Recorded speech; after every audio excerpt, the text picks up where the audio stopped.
Welcome to True Crime with Strategic Eyes.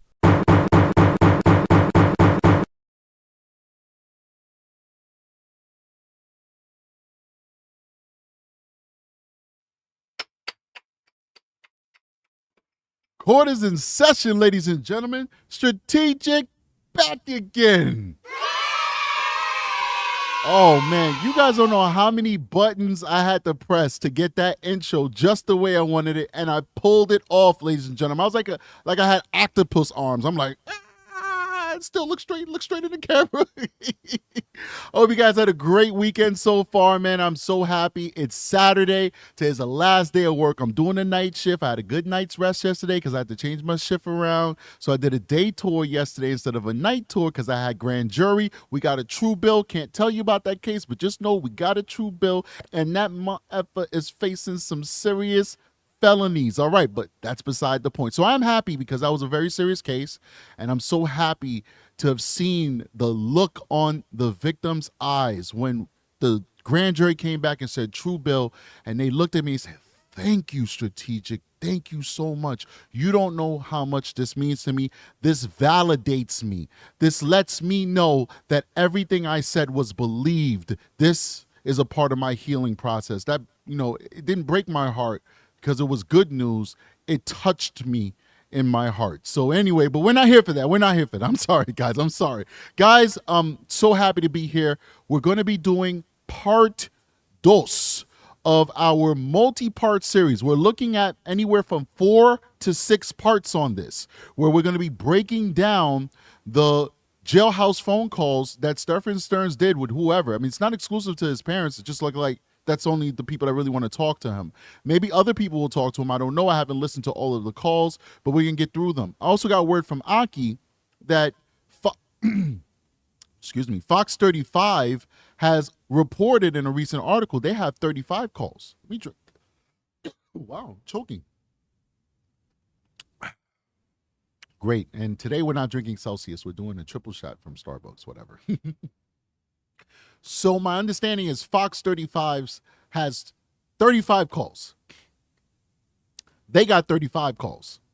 So I don't know how many of those calls are dead calls, meaning that you ring and nobody picks up or whatever, and how many of them are full-blown conversations. But I want to listen to it, and we're definitely going to evaluate. I'm sorry, I'm struggling with what's happening with my throat or whatever. Hold on. Sometimes you just got to take a step back, process, and just do it right. Instead of trying to power through, take a step back, gather yourself, figure out what's going on, why you're choking on your own spit, and keep it moving. All right, so we're good to go. I feel good now. So we do have a lot for us to go through. Like I told you guys, we're stealing March Madness. This is not going to be the NCAA March Madness month.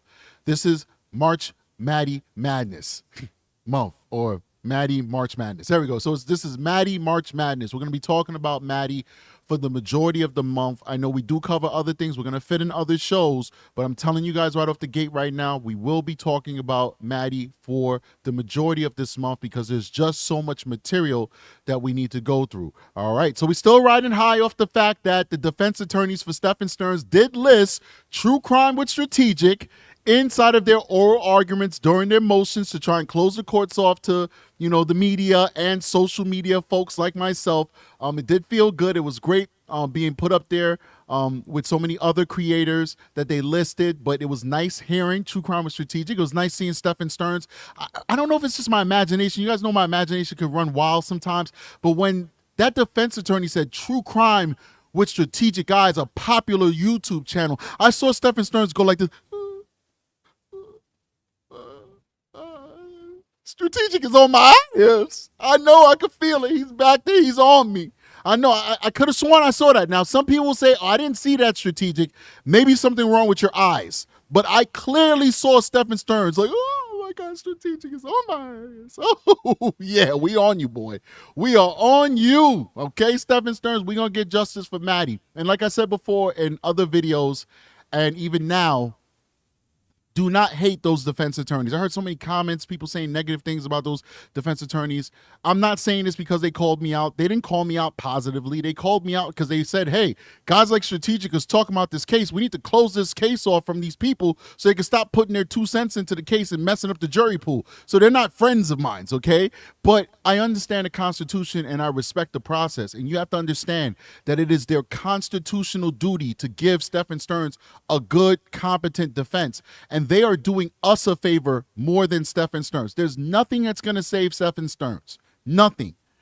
How are they doing us a favor? By giving Stephan STERNS a rigorous defense, it leaves him with very few appeal options when this case is over. Remember, our goal is to see Stephan STERNS greet and meet old Sparky. That's what we want. We don't want Stephan STERNS in prison for the next 50 years. We want him to meet old Sparky. And the only way that he can have that day with old Sparky is if he doesn't have a ton of appeals. If he has a ton of appeals, we'll be dealing with this for like the next 20 years. But if he gets competent defense, which it looks like he's getting, he won't have the ability to question that guilty verdict. That guilty verdict on the charges and that guilty verdict for capital punishment. That's what we want. So we want him to have a vigorous and competent defense, and that's what he's getting. And so we should all be happy that we live in a country that has a system that sees it fit even to defend people of the likes of Stephan STERNS. Nobody is above the Constitution. Not the prosecutor, not the defense. And every citizen in this United States of America deserves to be represented with competent representation. And that's what we're seeing here in court. And the prosecutor is going to have to do their job and fight through it and make their motions and to say, hey, don't agree with the defense on this point and that point or whatever. And there's going to be battles that the defense is going to win. And there's going to be battles that the prosecutor is going to win. But we need this fight to play out in court so that we can get the justice that Maddie deserves, which is that true justice. That beyond the reasonable doubt justice. The justice that shows that we didn't railroad Stephan STERNS. We didn't deprive him of his rights. We gave him everything that he deserved, and he's been found guilty. He's been found lacking and wanting, and now he's going to go meet old Sparky. All right, that being said, let's move on now. Let's move on. We got to, first of all, big shout out to Big B. I don't want to say your name, obviously, because CashApp says people's full names. Sometimes some people have aliases. I don't know how CashApp works. Bottom line is Big B with a CashApp. We really appreciate you. Thank you so much for supporting the channel with your donation to the show. Now, we're about to get started. I got to go through my spiel so that this could be monetized, all right? I've discovered by going through YouTube and other creators, etc., that going through this process will make your show monetized. And guess what? Since we've been doing this intro, our show has been monetized. We have not had one demonetized show since we followed this intro that I'm about to begin. All right, first of all, we're going to be reviewing these phone calls for educational purposes, not even for entertainment purposes. We may crack jokes every now and then because I have dark humor, but we're evaluating it for educational purposes. The reason why I can evaluate this for educational purposes is because I am an active duty sex crimes detective. I have a bachelor's degree in social work and criminal justice. I have 18 and a half years experience in law enforcement. I've been in an investigative capacity for the last 14 years. I've been in investigative capacity. Out of my 18 and a half years, 14 of those years, I've been doing sex crimes investigations. Not robbery, not homicide, not internal affairs, not all the other different things that you could put. I've literally only worked sex crimes for 14 years in the 2 different major agencies that I've done investigations. Also, this content is for 18 and up. We don't make content for children here. The content is for adults 18 and up, and viewer discretion is advised, all right? Other than my extensive experience in law enforcement, I also have tons of training, certified read interrogator, certified in other interrogated styles as well. You got to mix them up together. You can't just use read, can't use these other techniques, got to mix them all together. I'm also a crime scene technician, which means that I'm the person, I'm trained. I don't do that now in the police department, but when I was in corrections, I did it. I was the person who went in with the Tyvek suit on, took pictures of the scene, collected DNA samples, lifted prints, all of that stuff. I'm trained in that, and my evidence has been tested in New York State Court as well as federal court because I did a case with the Justice Department, Southern District, for the first civil rights sex crimes conviction for New York State Corrections. If you want to find it, go look it up. It's the first and only one. You'll find it on the Justice Department website, and you'll know Strategic worked that case. All right? I'm also a level 1 fingerprint examiner, which means that I can examine prints and compare them to other prints, and I never use it, but I'm still certified in it. So that being said, that's just a taste of some of my trainings. I have a ton of training, and those are the things that just notably just come off the top of my head.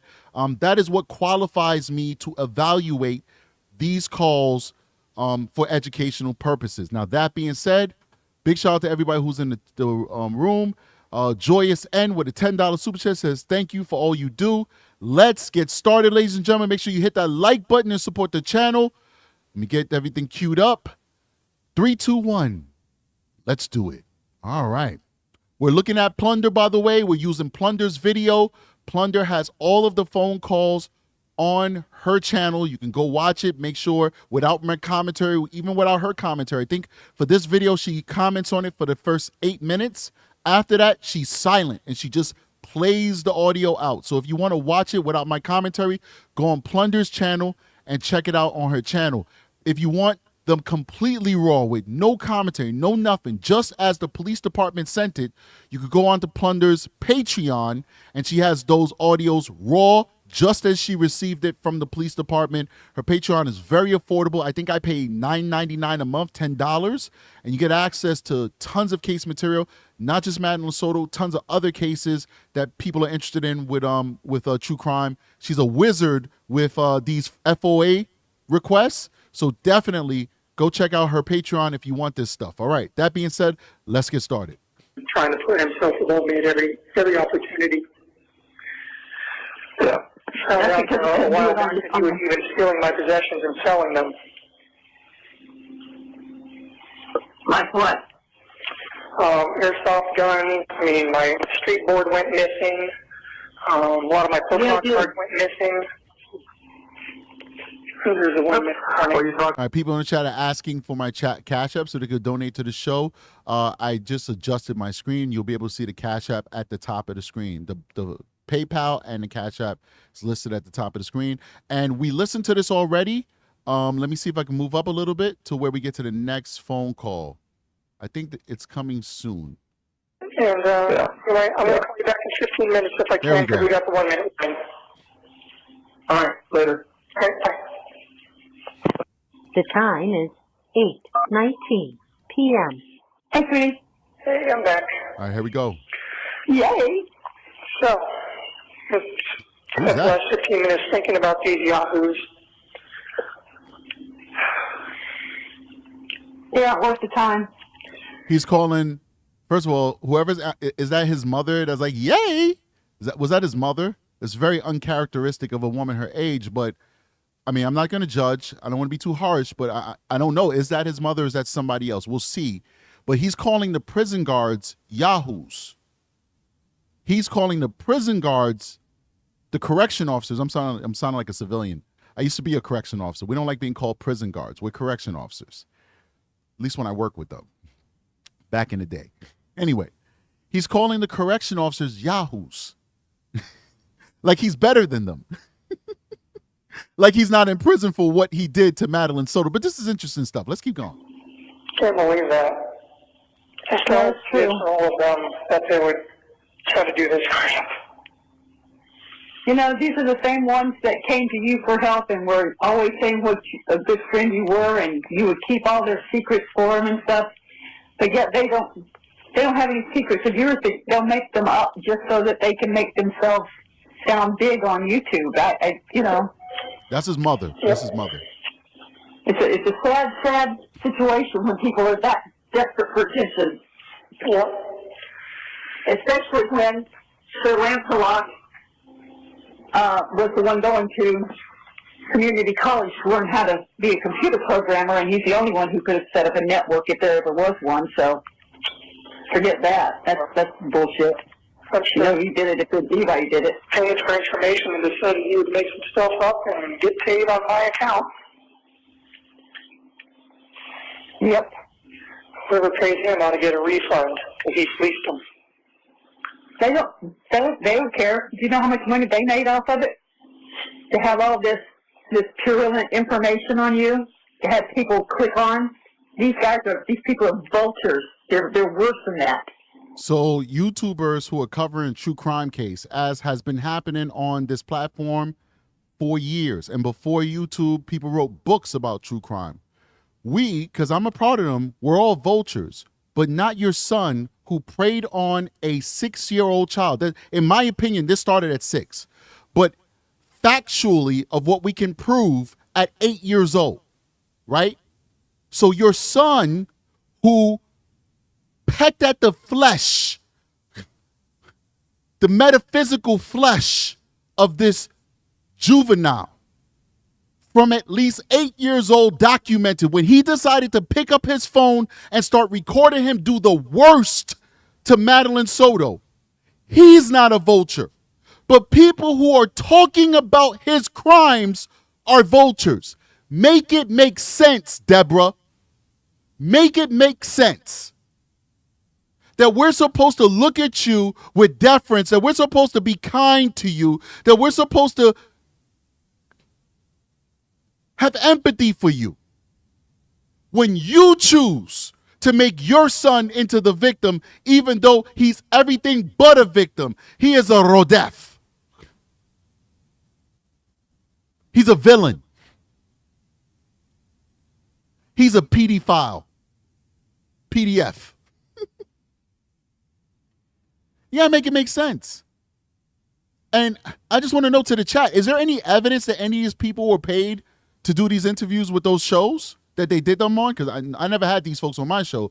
But I'm just curious. I'm wondering, were they paid? And I don't even know if I'd really care, to be honest with you.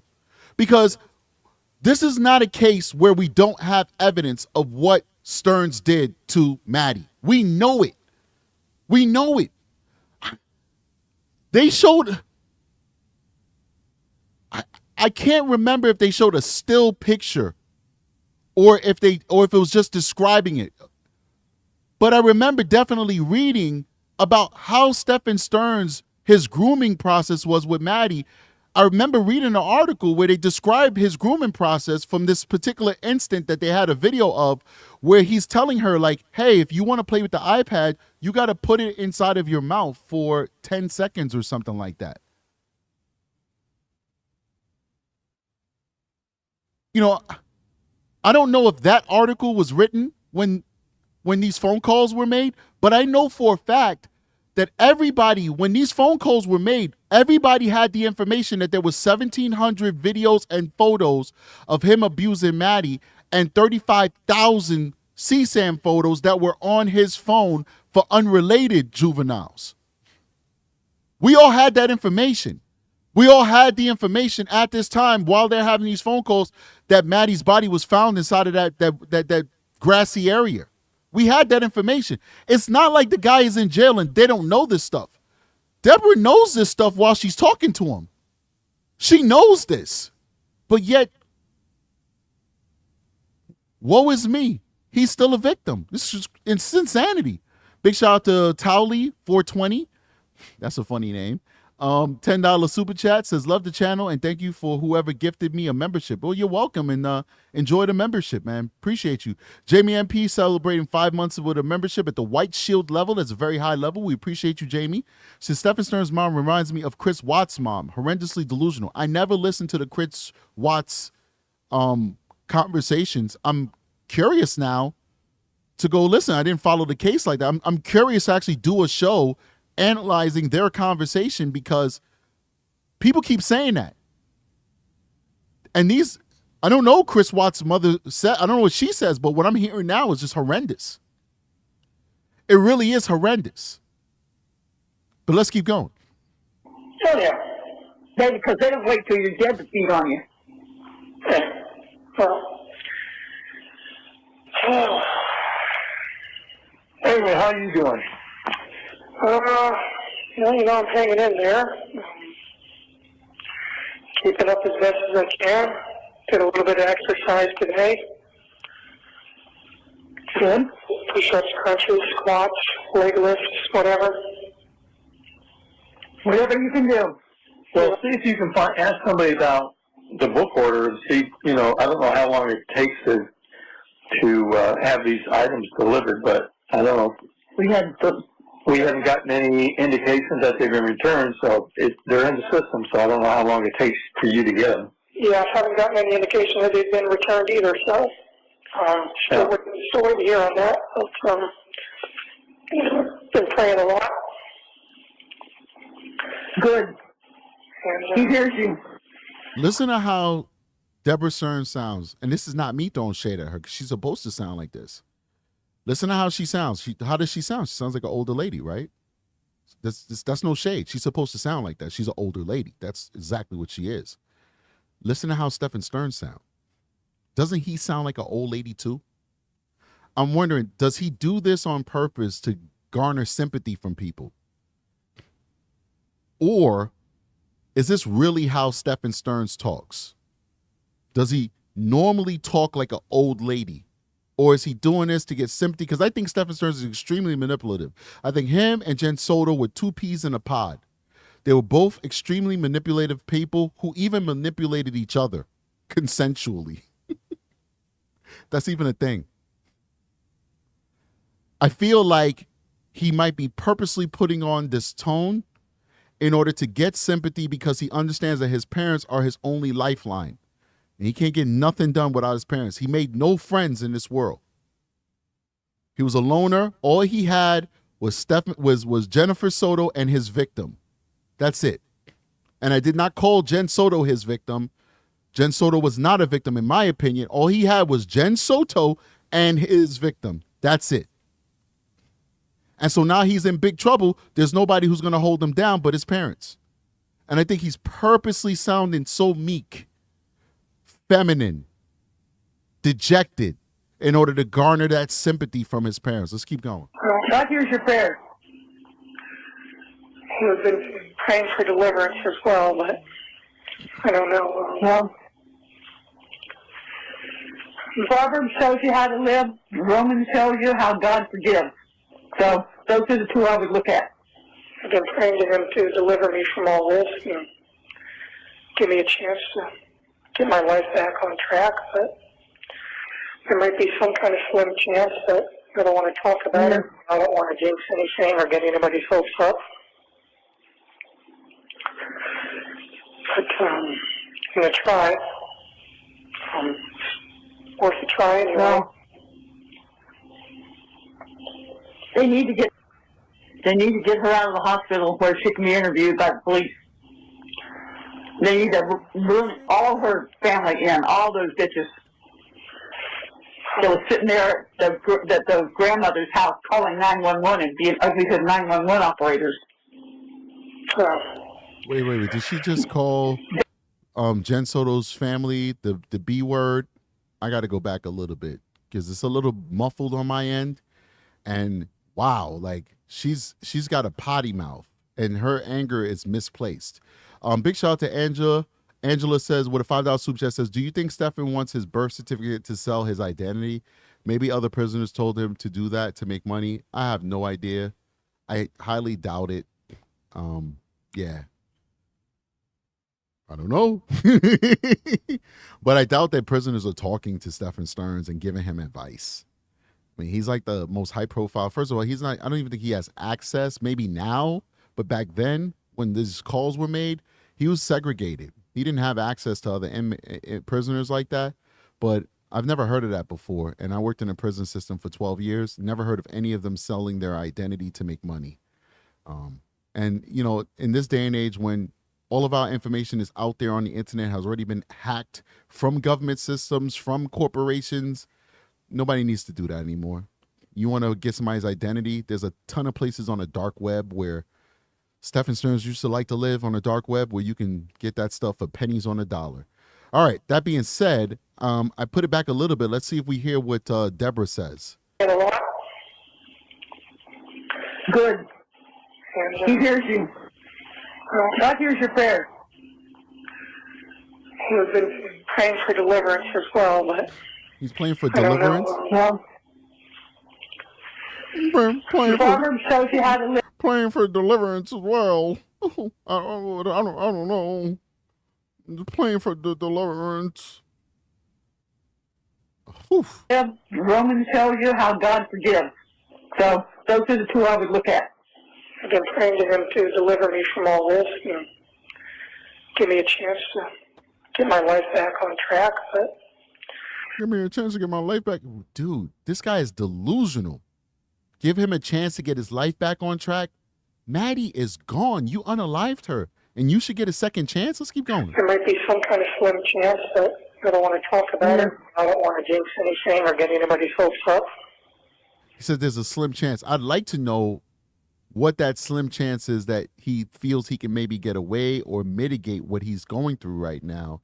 The only thing I could think of is if he's given up Jen Soto, but it doesn't appear that he's willing to do that right now. There's a possibility that Stephan STERNS, and we would never know about this because it'd never be on a FOIA request. There's a possibility that Stephan STERNS attorneys may have approached William J. in Osceola County prosecutor's office and said, hey, we can give you Jen Soto. And if what he said was she was aware of it, but she didn't partake in it, there's a possibility that William J., and I'm not speaking for him at all, I'm just giving you my opinion, there's a possibility that they may have said, we don't want to make a deal, we want to give him the death penalty, because of course, they would have wanted life in prison instead of the death penalty. And there's a possibility, if that's what they're looking for, that William J. might be like, nah, we don't want life in prison for Stephan STERNS. We want to give him the death penalty. We have a strong death penalty case. We're willing to let Jen go in exchange for Stephan's life. And maybe that's why he hasn't rolled on Jen yet, because he's already offered to and the prosecution denied it. And you guys gotta understand, that's a real possibility. I've seen prosecutors let people go with crimes because they want to give the longest sentence to the person who they believe is the real big baddie. That's a possibility. There's also a possibility that they may have worked out a deal with Jen Soto. Like I told you guys, Jen Soto can't testify unless she has an immunity deal. If she's forced to testify, her attorney's going to instruct her to plead the fifth. Plead the fifth for the prosecution and plead the fifth for the defense. She will not be able to speak on the stand. She'll get up there if they subpoena her and force her on the stand because she has made incriminating statements against herself in the past by lying and she perjured herself. If they put her on the stand, she has to say, I'm being forced to stand here via subpoena. I plead the fifth. She has to say that. She can't testify. She can't. So the only way Jen Soto is going to testify is if she has an immunity deal. A transactional immunity deal, not a derivative use. A transactional immunity deal where she could freely say, yes, I think I knew what was happening upstairs, but Maddie seemed happy, so I didn't care. And Stephan, he gave me medicine, so I was all right with it. If she can't say that on the stand without the fear of getting arrested, she's not going to say it. She has to plead the fifth. So there's a possibility they have already approached the prosecutor. This stuff is not written down, so you can't FOIA request it. And it's purposeful that these are just verbal conversations because it's all Brady material and stuff like that if you write it down. So it's possible they had this conversation off the record. Hey, we're willing to do a deal with you. And the prosecutor's like, nah, we don't want a deal. We're good. Oh, before we keep going, let me acknowledge the super chat. Allison Lambert, $5 super chat says he sounds like Eeyore with a black cloud following him everywhere he goes. He does, but I like Eeyore, so let's not even associate him with Eeyore. Eeyore used to be my favorite. Okay. Okay, Winnie. Let's keep going. I'm going to try. Worth a try anyway. Well, they need to get her out of the hospital where she can be interviewed by the police. They need to bring all her family in, all those bitches. Oh. that was sitting there at the grandmother's house calling 911 and being ugly to 911 operators. They already knew what had happened. They all knew. And none of them were acting scared. None of them were acting concerned. They were talking like we're talking now. Like there wasn't really anything big going on.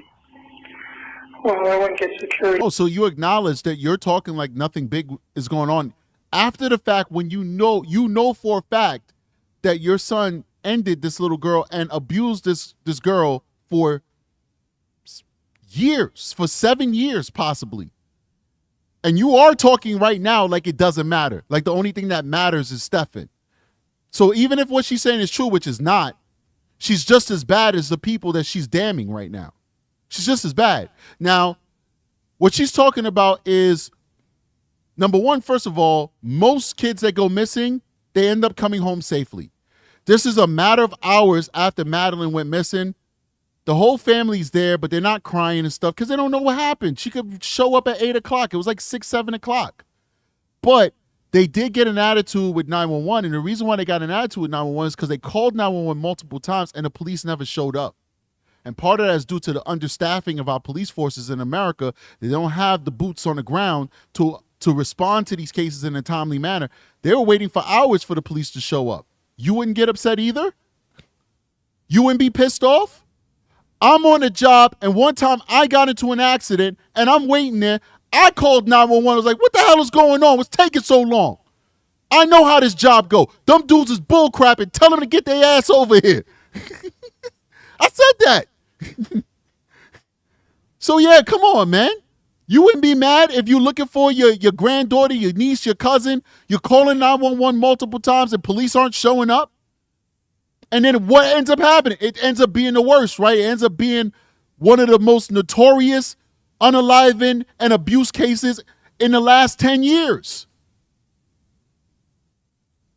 Or at least of the year. I'm not going to say last 10 years because there's probably worse cases. But that was a case of 2024, and it looks like it's ended up being a case of 2025 too. This case is just as hot and important and on fire as it was in 2024, and we're in 2025. Of course, in hindsight, they had every right to be upset with the Orange County Sheriff's Department that was taking so long for their deputies to show up and process what was happening, that Maddie was missing. Yet, in hindsight, her knowing that her son is sitting in a cell for 3 months so far, accused of capital punishment unaliving and capital punishment abuse, she's pretending like all of that stuff happened in a vacuum and it doesn't matter. Of course it matters. Shame on her. Away with any conspiracy theories. You don't have to be a conspiracy theory to see the writing on the wall. Well, at any rate, that's probably not going to help me anyways. Well, don't give up anything. Don't give up on anything. Well, I'm not. I'm holding on to hope until there's nothing left to hold on to. And, well, when you get to the end of the rope, you tie a knot in it and still hang on. You know, when I first got here, I was praying to God for strength and serenity, and, He's given me that. Especially lately. I know I keep waffling back and forth, but I just don't feel like Stephan STERNS has the dirt on Jen, man. I think Jen is so, I just think that it was kind of like an unspoken thing. And so he cannot say, yes, on April 19th of 2024, Jen told me, go upstairs and violate my daughter. I don't think he has that. I think it was kind of like she knew something was happening, but they never spoke about it. It was like a dirty little secret. And so now that he's in trouble, he probably can name a ton of situations where it's like, that was inappropriate and she didn't say anything. But I don't think he can name, yo, she knew I was doing this because we spoke about it. She gave me permission. She watched it. She participated. I don't think he has those goods. I think it was a diabolical, symbiotic relationship where she understood that he was doing things with Madeline, but at the same time, she was getting the companionship that she wanted from him, so she turned a blind eye. That's kind of what I'm getting from this, man. As much as I want to say, oh, she knew and she was there and she was participating, logic and facts don't bear up with that theory. What bears up with the theory is willful ignorance. I know something is happening, but I don't care. I'm getting what I want out of it. She doesn't look like she's having a bad time either. Of course, it's a delusional mind that's thinking that. Whatever. She loves him. They take care of each other. He takes the heavy lifting off of my shoulders for me to be a parent. He gives me companionship. He gives me pleasure when I want it. And to the point where it became unpleasurable for her because of his size. This is the stuff that she spoke about inside of her testimony. Let him do what he wants, and I get what I want. I get the emotional part of it. She gets the physical. I don't see her complaining. I don't care. That's what I'm thinking. And I know it sounds diabolical as I'm saying it, but this is a diabolical circumstance, so there's no other way but to explain it in a diabolical way. I think willful ignorance is what we're working with here, and now that his feet are on fire, I don't think he has the goods to say on this day and time she did X, Y, and Z. They could say on this day and time Stearns did this and Stearns did that. They have the documented proof for that. I don't think Stearns has the proof to say on this day and time Jen Soto did X, Y, and Z that could prove that she was accomplice in what I did. I don't think he has that, man. I don't think so, but let's keep going. Yeah, and they've just been overcome by an overwhelming sense of calm and serenity. Oh, good. He's working on you. I pray for every day. I pray for him to put fences of protection around you and to hear you calling him. I have been, and thank him for granting me that serenity. Just been thinking about, how he works, how he uses hardship as a vehicle to move you. Yeah. Human I being. was in the kitchen making sandwiches, and I started laughing in the kitchen because we were talking about all these people saying stuff, about networks being set up and videos and blackmail and an envelope full of cash. And I'm thinking, damn, they've been watching some movies, haven't they? I know, I was thinking that too. It's like a bad spy movie. You know what would be believable to me? Because really, a lot of this is about their own personal reputation as well. Once again, I don't know if any of that stuff is real. I know what's real with Stephan STERNS because we have the evidence of it. I don't know if I was about to call him a Laundries. Somebody said in the chat she sounded like Brian Laundrie's mom, which she does. That letter that Brian Laundrie's mom wrote him has the same spirit in how she's speaking right now. I don't know if that's how they give it up in Florida, whatever. But what would be so believable to me is if they addressed it one time and said, listen, I think they said this literally, like, a lot of people's reputations are going down because of what happened and your involvement in this. They're saying that we paid off friends. All that is bullshit. We're just sorry that this happened to this little girl, man. And listen, you're our son. We're going to support you the best way we can. But what you did to this little girl is horrendous. And we hope that you ask for forgiveness from God and from her eternal soul. If they spoke like that, I would be more inclined to believe that some of the things that were said about them is not true, because they'd be showing a different type of character than what was explained by these friends and these acquaintances on these other shows. But the way that they're talking to Stephan STERNS and the positions that they're taking and the blame that they're attributing to other people and the lack of accountability that they're putting on their own son, it kind of does reinforce what these people are saying about them. It reinforces it.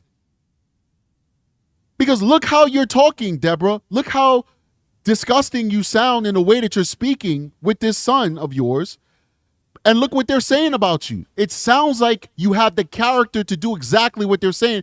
And me trying to be as objective as possible, I don't know for a fact what they're saying is true. And I'm going to give deference, say there's a possibility some of those stories may have been embellished, but your character on this phone call does not sound like it's out of bounds as to what these folks are accusing you of doing in the past. I hear a mother who refuses to hold her son accountable for anything.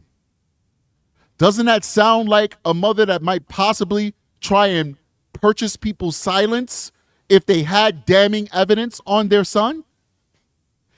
If she could sell her house right now and get Stephan STERNS out of prison and get these charges nullified. Let's say we lived in a banana republic where you could bribe your way out of anything. Do you guys think that she would do that?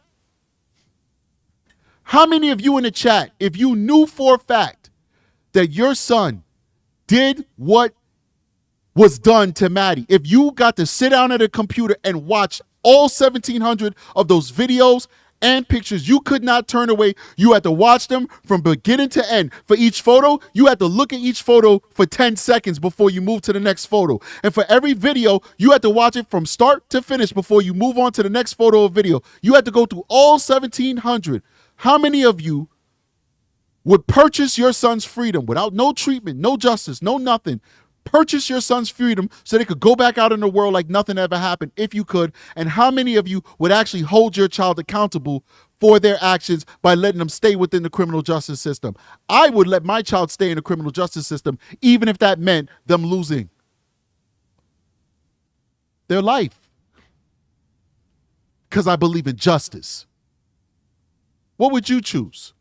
I think Deborah would pay the money and have Stephan STERNS go free right now. That's what I'm thinking. No treatment, no justice, no nothing. Go out there and hopefully, that was late. Hopefully he won't do it again.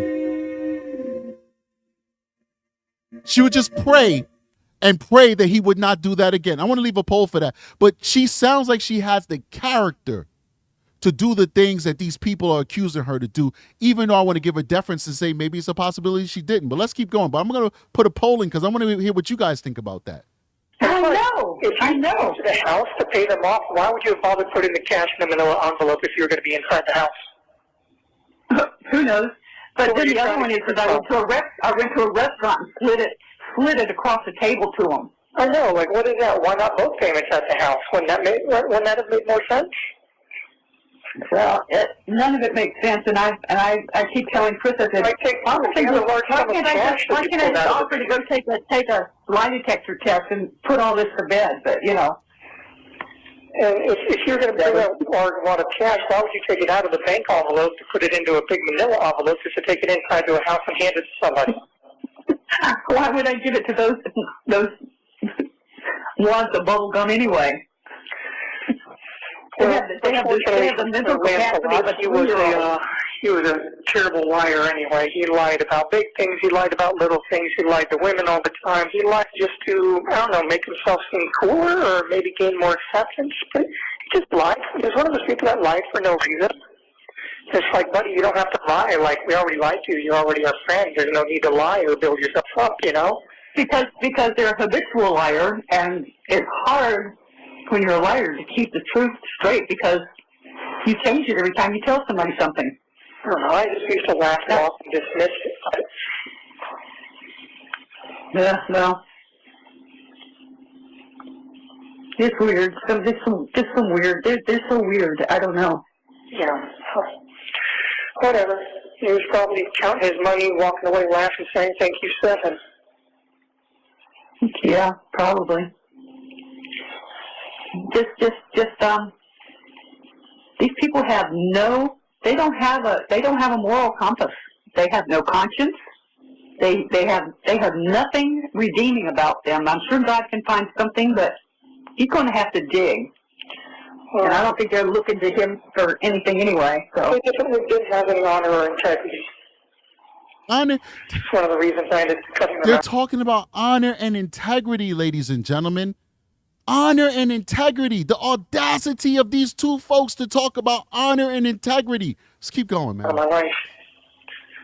no. It just took me too long to do it. You know, back to what I was saying, I was thinking about, you know, how God uses hardship as a vehicle to move people. All right, before he pontificates about God, isn't it crazy to hear Beelzebub, Mephistopheles, Isn't it crazy to hear him talk about God? A person who is probably the definition of evil. Very interesting stuff. But before he talks about God, guys, please hit that like button. We have over 800 people, almost 850 people watching the stream right now, and we only have 429 likes. Please hit that like button, support the channel. Anyway, let's keep going. Let's listen to Stearns talk about God. Right. Human nature being what it is, even if we're not where we're supposed to be in life, we'll stay there if we're comfortable enough. We want changes, and so God uses hardship as motivation and a vehicle to move us to where we need to be in life. You know what he did with me and Dinky? Yeah. I remember standing in that pasture over his body, flipping God off and telling him how much I hated him, but that was the reason that I got saved. Because I lost Dinky. Dinky? All this happened and... Saved you from what? Passed away, and that immediately brought me back to God. That was the first thing I did, was beg God to take me and spare her.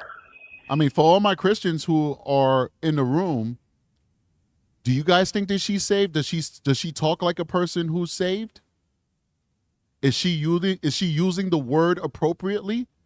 Is she trying to guide this wayward sheep that is Stephan STERNS in the right direction? I'm just curious.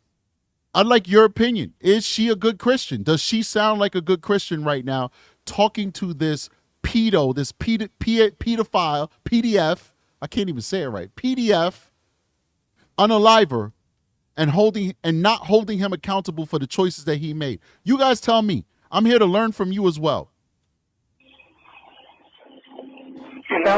Everybody who loves somebody will do that. So I haven't stopped praying. Let's branch it out. I'm sorry, I'm gonna let it play out. I want to branch it out. We got Muslims in here too. We got Buddhists in here. We got atheists in here. I want to know, would she sound like a good Muslim? Would she sound like a good Buddhist? Would she sound like a good person that's a responsible member of the universe if you don't believe in a higher power? Does she sound like she has good humanity if you believe in nothing and you just believe in the here and now? I want to know, does she sound like good anything in the way that she is speaking to Stephan STERNS right now? I don't know her personally. Maybe if I met her and didn't know nothing about this and we had a drink together, I'd be like, oh, you're a very nice person. But from what we hear, the way she's vulnerable right now, remember, this is when people really show you who they are, when they're vulnerable. She's vulnerable right now, having maybe what she believes is a private conversation. I'd hope so, because I would hate to say or believe that she knows that this is going to be public one day and she's talking like this. Does this sound like a good human being? I'd like to know. You guys tell me. No. No, if you love somebody, you would rather take their pain than have them have it. Yeah. I would have died for her. But, I've told God, I said, I see what you did. You immediately brought me back to you, and that I had strayed for a long time, and, message received. My eyes are open. I just wish it didn't have such a high price attached to it. And it's just, I don't know. Sometimes you have to look at why it was taken, and it was her time. Wow. God knows it. Sometimes you have to look at why she was taken, and it was her time. She basically just said that maybe it was Maddie's time to go. Almost in a sense justifying. I'm not saying she said that she's justifying, but she's almost saying that there was some type of divine plan that justifies Maddie losing her life. You hear this? Like God had a hand in this? God put Maddie on this earth for this man to prey upon her since she was 6 years old? In my opinion, 8 years old, documented on the phone. That was God's plan. That was God's plan, that a few days after her birthday and the same night as the celebration of her birthday, within 24 hours of the celebration of her birthday, that this man would put his hands around her neck and squeeze the breath out of her life. That was God's plan.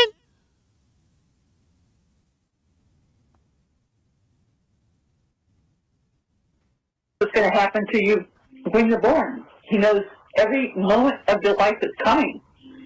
So, Yeah, I know he has a plan. So God destined Maddie. Forget about free will, which they talk about in the Bible all the time. God destined Maddie to be born to experience this. This was her destiny. For what? There was only one person that I know about, and I'm not trying to make this biblical, but I'm just speaking because she talking about God and all this stuff. There's only one entity that I know about who was destined to die, and that was Jesus Christ. And that was for our sins. And we needed that. Especially when you listen to this phone call, you are listening to a sin. May God have mercy on these people's souls. Let's keep going. Every day I've been reaffirming to myself and reassuring myself that I have to be patient and maintain my faith and have faith that he has a plan for me, whatever it may be, and it will be revealed in time. And that all I have to do is be patient and maintain my faith in him. Wait. I want to go back a little bit to digest what he's saying right now. Where we at? 102.49. I'm gonna bring it back to 1. I gotta digest this. Says stuff is to be revealed in time and stuff like no. We gotta digest this. Dinky.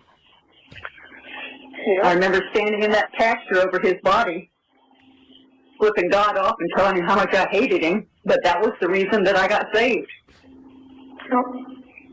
Because I lost Dinky. Well, all this happened and,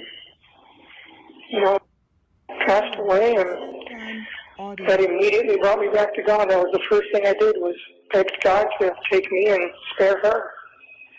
Ask God to take him and spare. I'm bringing it back one more time. I'm sorry, man. I gotta digest this, man. If you want to listen to this straight through, go to Plunder. Go to Plunder. I go to Plunder. I will never lead you wrong. That's why you barely hear me mention other creators. The creators I mention are the ones that I know I will not steer you wrong to. They are safe. They are professional. They are good at what they do. If you're here right now, you want me to stop this video, play it back 1,000 times and analyze this. That's what you're here for. So just throw that out there. Before we continue, we did that poll. 242 people answered that poll. 99% of the people who answered that poll says they would hold their son accountable for what he did to Madeline Soto. Says 0% says they'll set him free. I don't know why that's not 100% with even though 0% said they set him free. You only had 2 options. I will say with confidence, 100% of you said you'd hold your kid accountable. That's the nature of the people who watch this show. You are moral people. You are upstanding people. You are honorable people. The opposite of what we're hearing on this call when we hear Stephan STERNS talking about morality and honor. You have no honor, sir.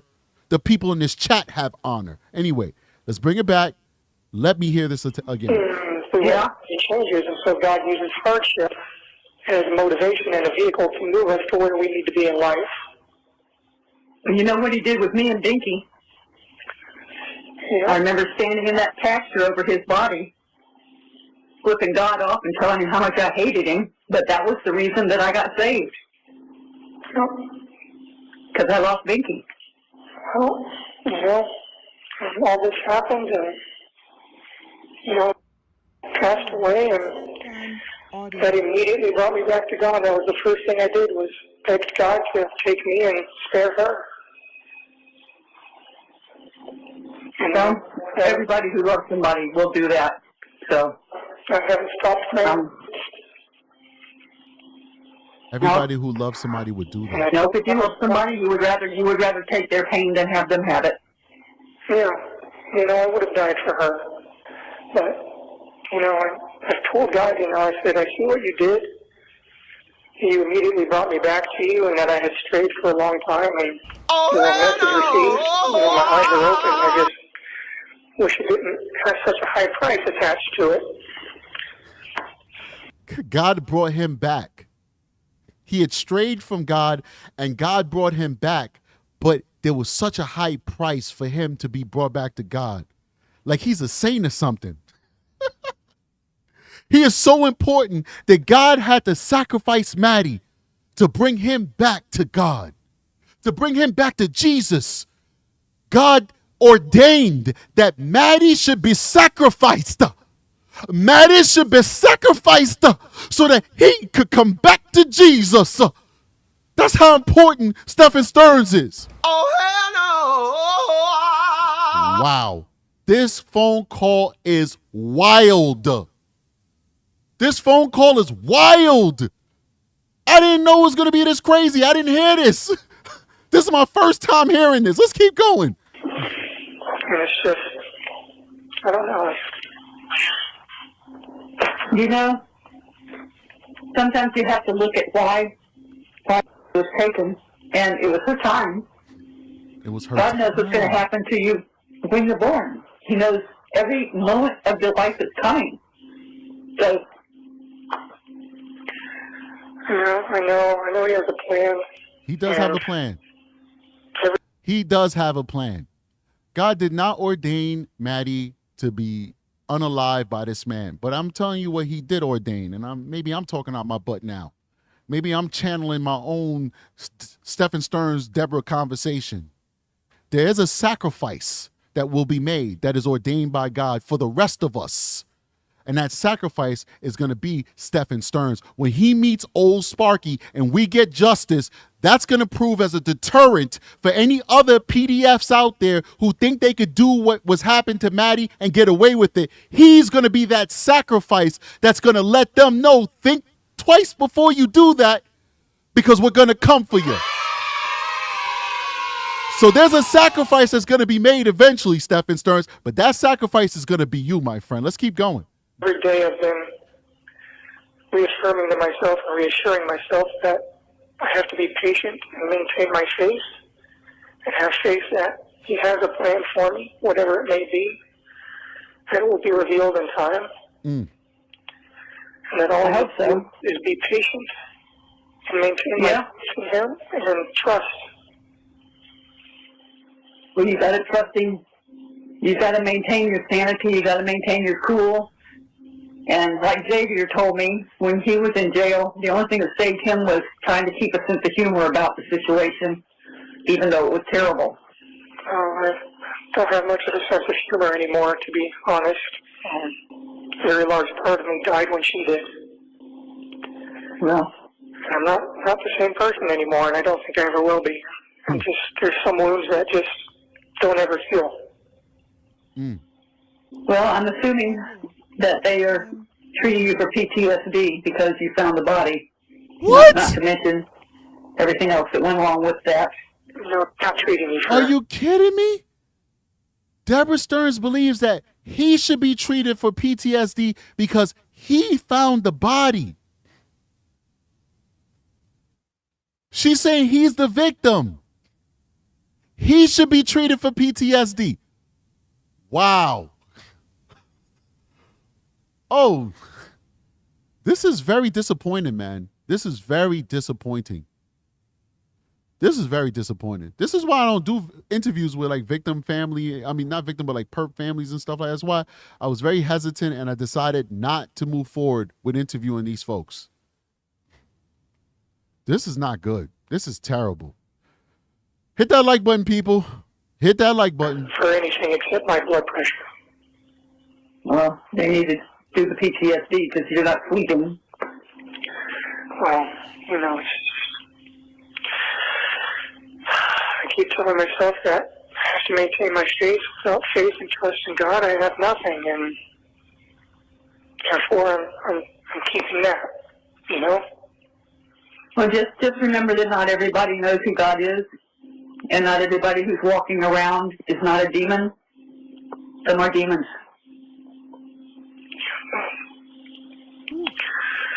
I keep telling God that I trust you and I have faith in you. Please deliver me from this. Please deliver me from the people who are trying to destroy me.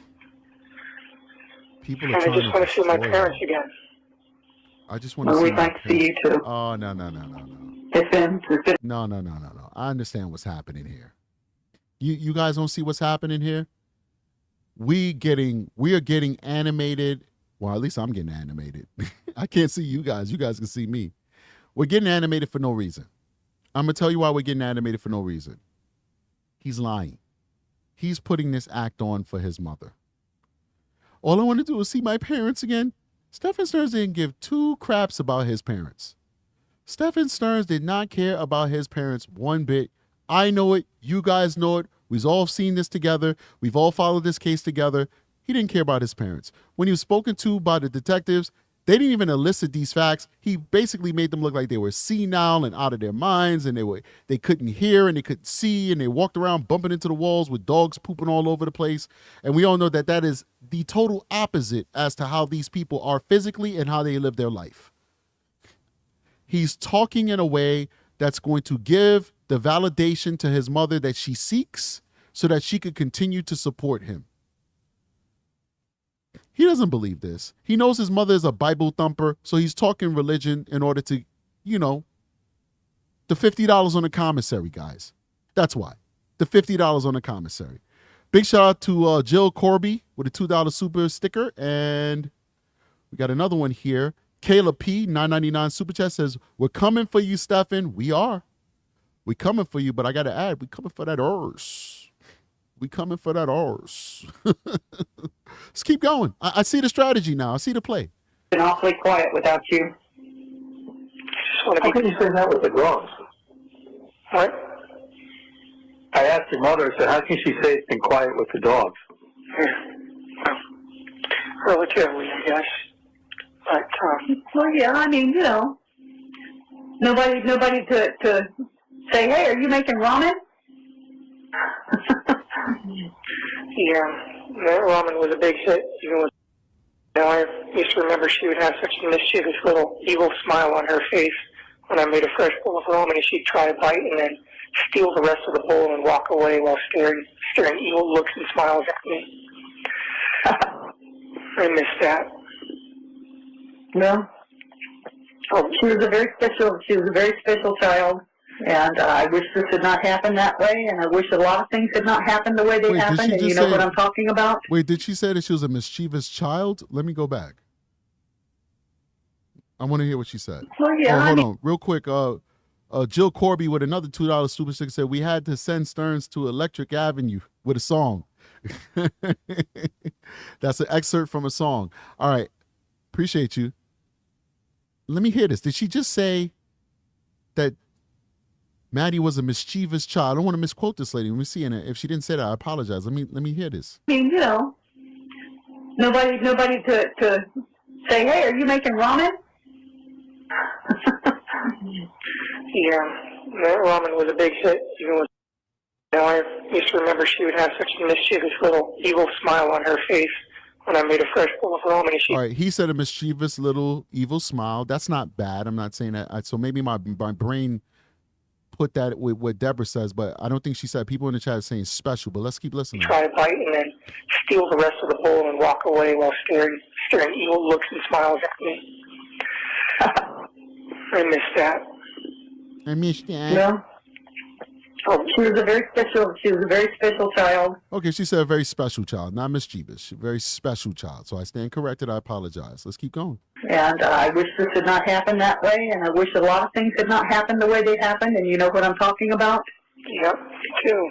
So I don't understand that. I don't think there's ever anything that anybody could say to me that would make me understand that. So I'm not even going to go further than that into it, but just know that I don't care what you did. Hold on here. Big shout out to K, initials is K-A, who sent a very substantial Cash App, man, and we appreciate that, man. It's very kind of you, K-A. Thank you so much for supporting the channel. Man, we do appreciate the love, man. You guys are awesome. Thank you for supporting us, man. We don't take this stuff lightly. You know, people are parting ways with their hard-earned money. We know that times are hard out here. We have some other people I didn't see. I'm going to go ahead and show that love. So initials MK with another super chat. RA with another super chat. I mean, keep saying super chat. Cash App. I mean, it's all Cash App. JR with a Cash App and BN with a Cash App. Thank you so much, guys, for supporting the channel. and being as generous as you are being. We do appreciate it. Thank you so much, man. And to everybody who sent us super chats inside of the chat, wow, you guys are awesome, man. Keep it coming. And we definitely need the help to keep this show going. And we want to grow. So please, listen, if you can't support the show, which, we don't ask, we accept it and we appreciate it because we need it. But, you go on some channels and they're like, you must. Negative, okay? We don't do that here.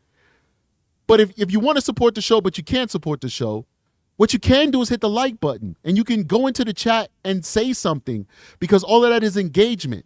So when YouTube bots see that we have 950 people watching this stream right now, and if we were to have 900 likes and the chat flying up like crazy where we got to put it on slow motion mode because everybody's trying to talk at the same time, they're going to say, this is a very popular and probative and entertaining stream.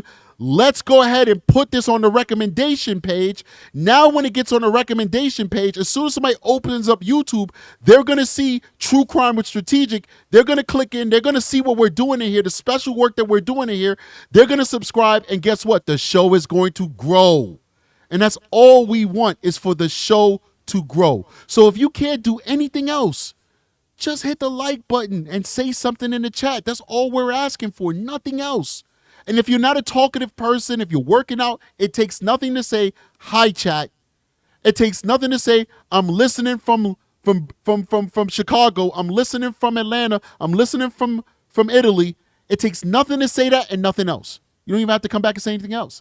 Just get into that chat, say something, and make sure you hit the like button. Before we jump back into it, so let me thank somebody who gave me a super chat. That would be Cocoa Butter with a $5 super chat. Thank you so much. And Michelle, who's celebrating 5 months as a recruit member. Thank you so much, both of you, for supporting the channel in your own way. One giving a super chat, the other one as a member. You guys are amazing. Let's keep going. There is nothing that would make me hate you. There is nothing that would make me turn my back on you. Well, I appreciate Nothing. it. Thank you. Nothing. Well, you're welcome, sweetheart. And, just going up for visits and bringing new snacks or new treats for her to try, or showing her new video games or card games and things like that. I miss that. You got the 1 minute notice. Yeah, there it is again. Well, I'll try to call back in another 15 minutes, but you know the deal. If you don't hear from me then, I'll try to call back in the next few days. Okay, we'll catch up to you then. Love you, All honey. right. I love you too, and I'll try again in 15 minutes, okay? Okay. Okay. The time. All right. So you guys know we're doing 2 calls per show because when I add my commentary, that first call took us an hour to get through, hour and 7 minutes. So that's how long it takes us to get through these calls because we're adding commentary. So here's the second one. After this, we're going to do a call-in show, and then we'll call it a day. Big shout-out to, just want to give some love, Friends of Cows with a $10 super chat. Thank you so much, Friends of Cows. Says, every word makes it worse. My flabbers are gasted in the worst way possible. I love it. I love the way you put that. You flabbergasted. I love that. That was so creative. Appreciate you for the $10 super chat. And Jamie MP with a $5 super chat says, hopefully they give Stearns a nice and comfy electric blanket. Forever. He won't have to worry about the itchy blanket anymore. He also won't have to worry about being cold. Or maybe he will. Good comment, Jamie MP. All right. Now, second call. Let's do it. Time is 8:51 p.m. Hey, Hi. Hey, Yes. Whoop, I think I missed the super chat. Aki said Nikki. Let me go ahead and see if I missed a super. Oh, Simply Nikki with a $4.99 super chat. Says, hi, chat. I'm listening from Chicago. Strategic, you scared me. I'm like, damn, called out.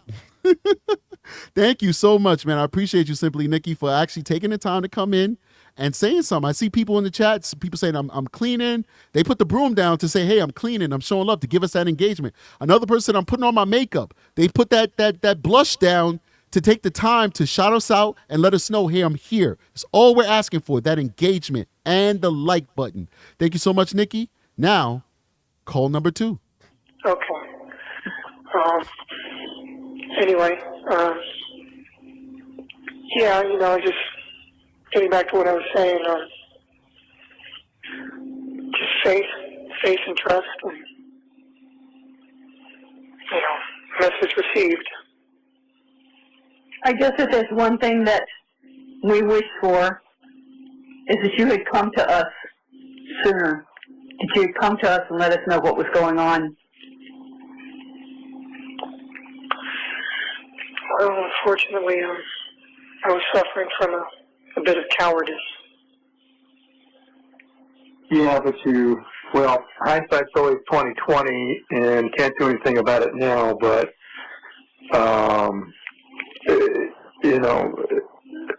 this thing It's bigger because of it. It's a bigger problem because of that, and again, not sure what would be any. I'm sure there would be some things different if you had chosen that path, because there's obviously nothing we could have done without. Or there's nothing we could have done. I mean, there was only one choice. We're going to have to go back. I'll give you a shower, son. I thought I was going to have to end the live because my son is about to go to the movies and mommy wanted me to give him a shower. But I have time. So we got to go back because I heard some crazy stuff, him talking about he's a coward. I wonder what he's saying. And then Chris Stern started talking and all that stuff. I couldn't hear none of that. So we got to go back. Let's go back. Let's go back. I'll try to call back to you in a few days. Okay, we'll catch up to you then. Love you, All honey. right. I love you too, and I'll try again in 15 minutes, okay? Okay. Okay. The time is 8:51 p.m. Hey, Hi. Hey, Yes. okay. Anyway, yeah, just getting back to what I was saying, just faith and trust, and, message received. I guess if there's one thing that we wish for, is that you had come to us sooner. That you had come to us and let us know what was going on. Well, unfortunately, I was suffering from a bit of cowardice. Yeah, but That is the most truthful thing that he has ever said in his life. The most truthful thing he has ever said in his life. He suffered from cowardness. Of course he was a coward. It wasn't even that he was a coward to report to his family what he was doing to Maddie. Think about that. You know that if you tell anybody what you're doing to Maddie, that's going to result in you going to jail. Whether you're repentant or not, people are about self-preservation. I don't live in an imaginary world where people are going to do things that go against their own self-interest, which is like freedom in life, right? It wasn't so much he was a coward that he was afraid to come forward and say, hey, I've been abusing this juvenile for such a long time. He was a coward that he wasn't even able to stop.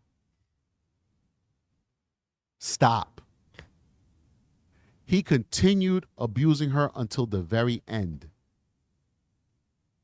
Until the very end, he continued to abuse her.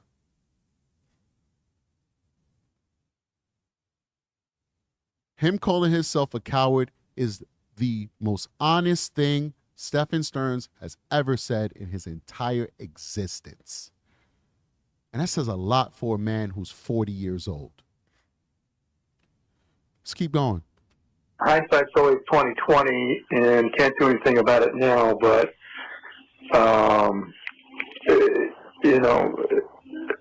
this thing.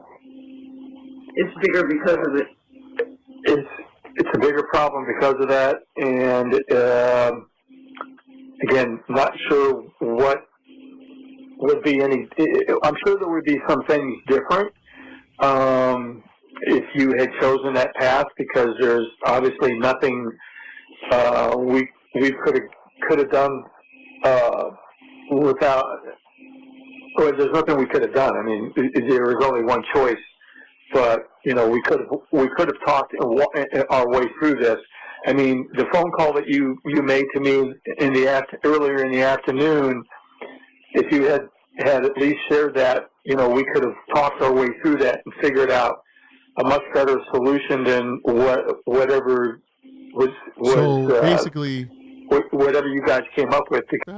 So basically, Chris Stearns is trying to be the voice of reason. I think he's trying to clean it up because, you know, he's talking to the mother and he's saying, hey, you know, wish I was a coward so I didn't come to you early. And the mother's like, wish you would have come to us earlier or whatever. And so Chris is kind of like saving face, like, well, if you would have come to us, I'm not sure we could have did anything different than what we have now, but at least what he's trying to say in a mealy-mouthed way is we at least could have made this land a little more softly, like maybe getting him an attorney earlier on, stuff like that. You know what I'm saying? Like that's basically what Chris is trying to say in a mealy-mouthed way, all right? But at the same time, he's saving face by letting it be known to the world that, well, you know, you still would have been in trouble. We would have reported you. That's basically what he's saying. We would have reported you, but we would have been able to support you on this journey a little bit better than we're supporting you now if we'd have had more of a heads up as to what you actually did. So let's keep going. Because none of that was believable. And I was thinking earlier today or yesterday that somehow I feel that you were forced into this, and I don't know, and that's just my speculation, that you were compromised and you were forced to participate in this, and you know, as soon as you gotten away from the rest of them, you should have called me and we should have and could have discussed this, and the outcome would have been a lot different than what it is right now. But I don't want to get your hopes up, and as I said, don't get carried away with any conspiracy theories. But see, this is the kind of statements that make me believe that he doesn't have the goods on Jen Soto, ladies and gentlemen. As much as I'd like him to, when he says don't let conspiracy theories, you know, get involved in all of this, basically what Chris Stearns is saying is that Jen Soto was involved and kind of coerced him into this thing. Jen Soto somehow made Maddie slip, fall, and fall on top of Stephan STERNS. That's basically what he's saying. That it's not Stearns' fault, it's Jen's fault, it's Maddie's fault. And they just coerced him and forced him into doing the diabolical things that he did. And what's Stephan STERNS' response? Let's not get involved with conspiracy theories. He doesn't say, yeah, well, the truth will come out soon, or you know what, you're on to something, Dad. No, he says, let's not get involved with conspiracy theories. Now, is he just saying that to support Jen? I don't know. But I just feel like if he had the goods at this point, with all these emotions and all the good fight that his attorneys are now trying to put forward to save his life and save him from old Sparky, I think they would have played that card if they had that card. If they had the goods. I'm talking about that. Good. They'd have gave it up already. I don't think they have the goods. And even he's telling us, don't get involved with conspiracy theories. In a way, I was compromised.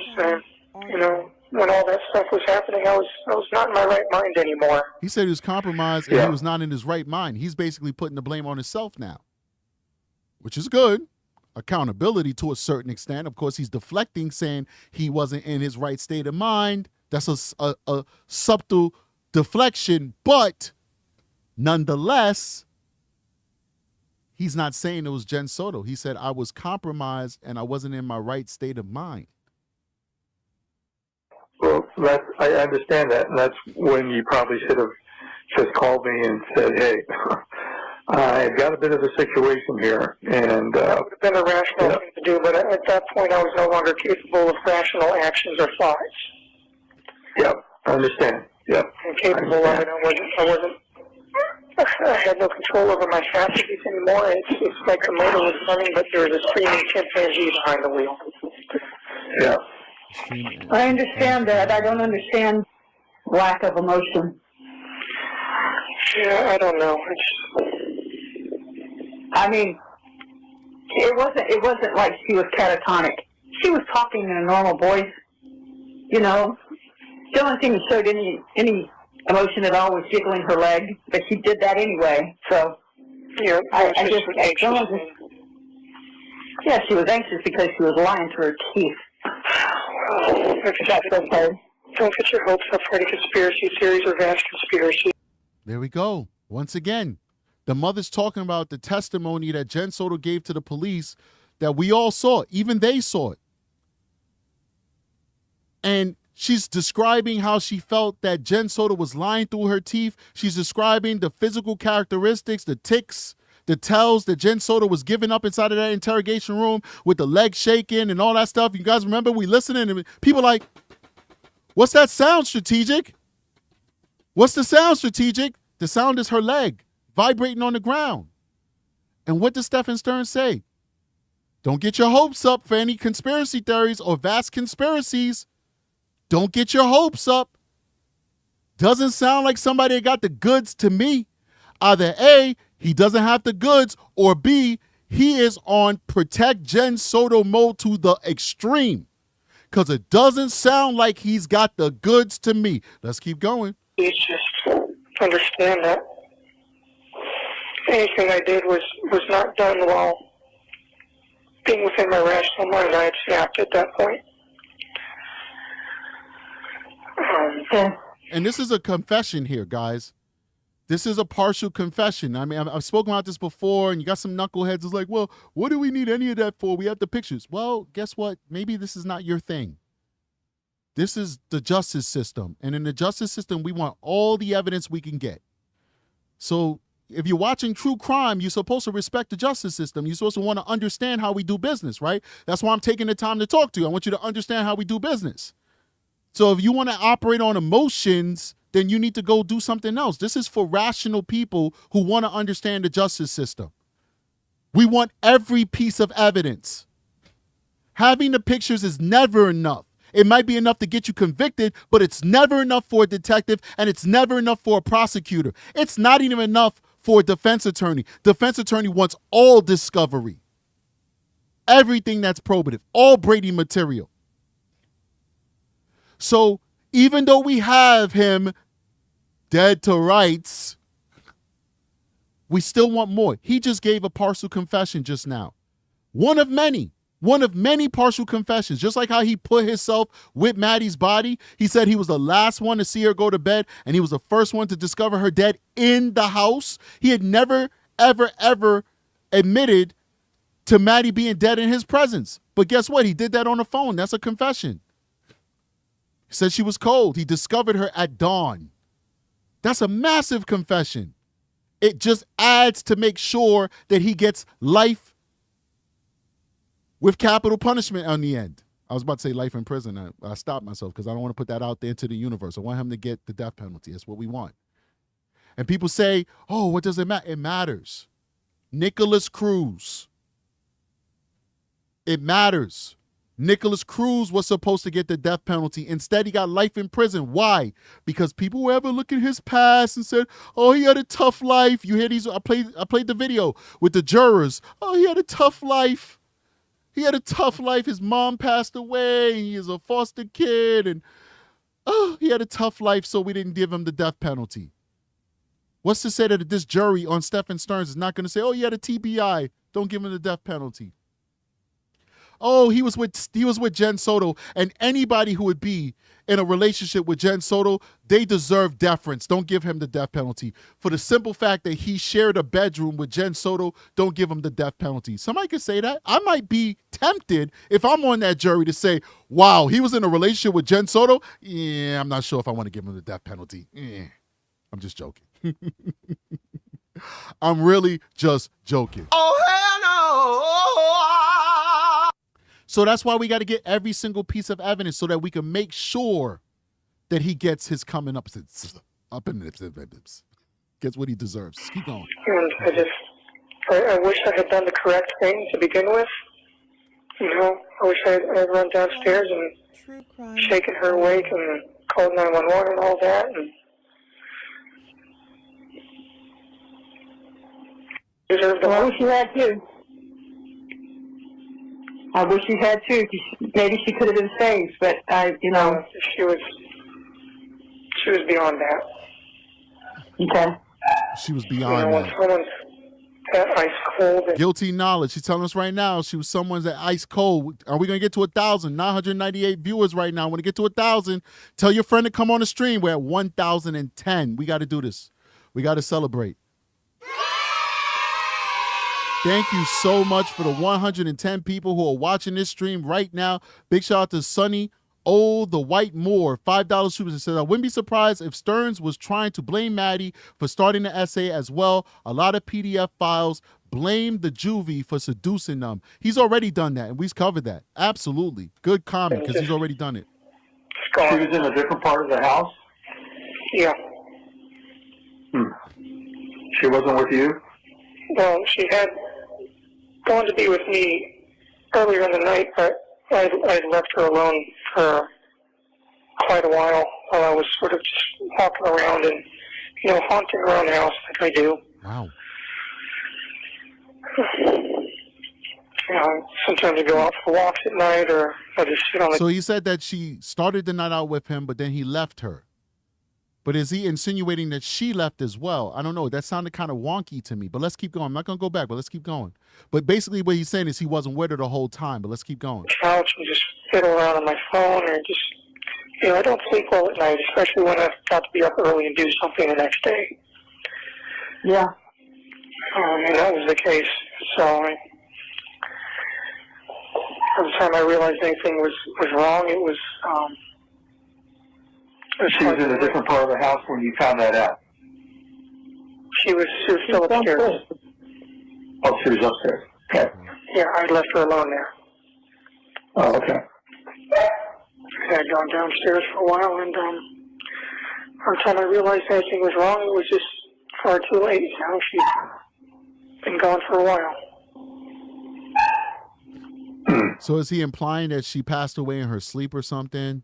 I mean, we're talking about a townhouse here. We're not talking about a mansion.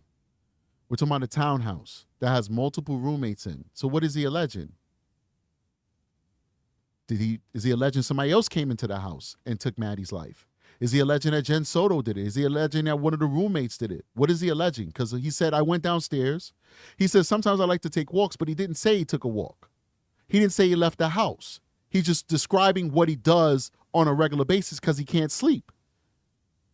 But what he's definitively saying from what I took from this statement is that he went downstairs. So you're in a small house. It's a townhouse. He's downstairs. Maddie is still up in bedroom number 4.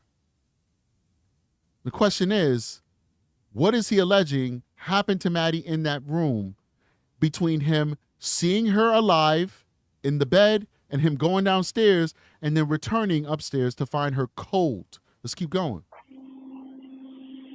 Okay. Just, you know, just seeing her pale face and blue lips and how ice cold she was. And pale face and blue lips, how ice cold she was. This is him describing Maddie's ending, her final moment.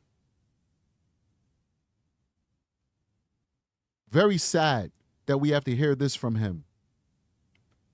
That this is the final memory of Maddie. Very, very sad. it's great. I was going to stay with you. Yeah, that's Yeah, I remember seeing my brother when he had passed away, and that's the last thing I remember seeing of him. So now the father's trying to relate to the son.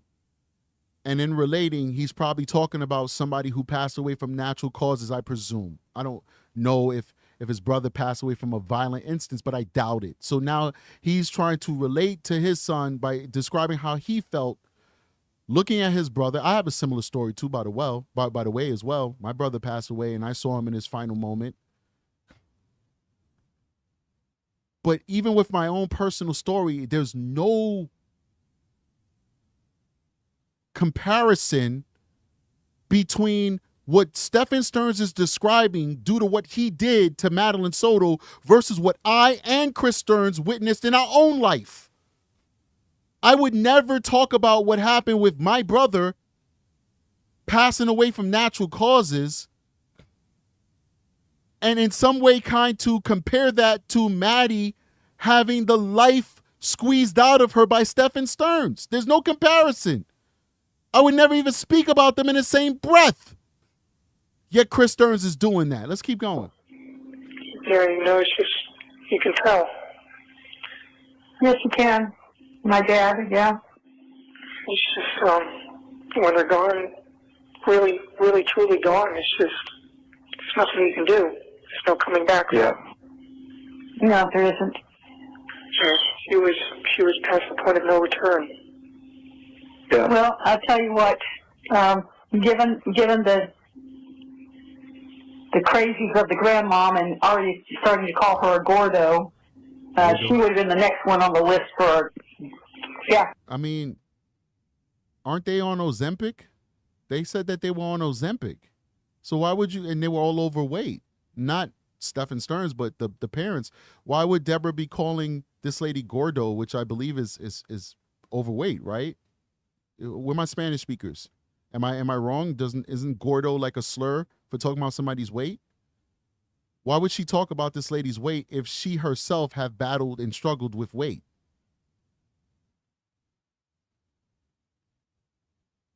Gordo is a cute thing we say. What does that mean, though? I thought it meant like you were big. Tell me what it means. What is the definition of Gordo?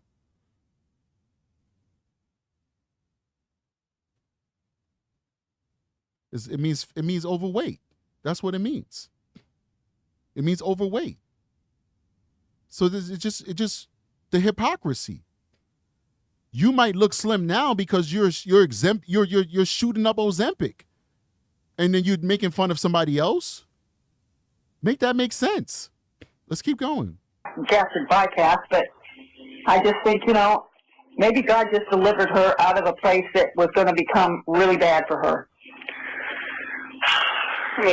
Oh, she's saying that somebody said, I don't know, let's bring this back. Somebody said that she was saying that the grandmother was calling Maddie fat. I don't know. Let me listen to that again. Oh, I told you. Y'all be making stuff up sometimes, but maybe you're right. Let's listen to that. She was. It's great. I was going to stay with you.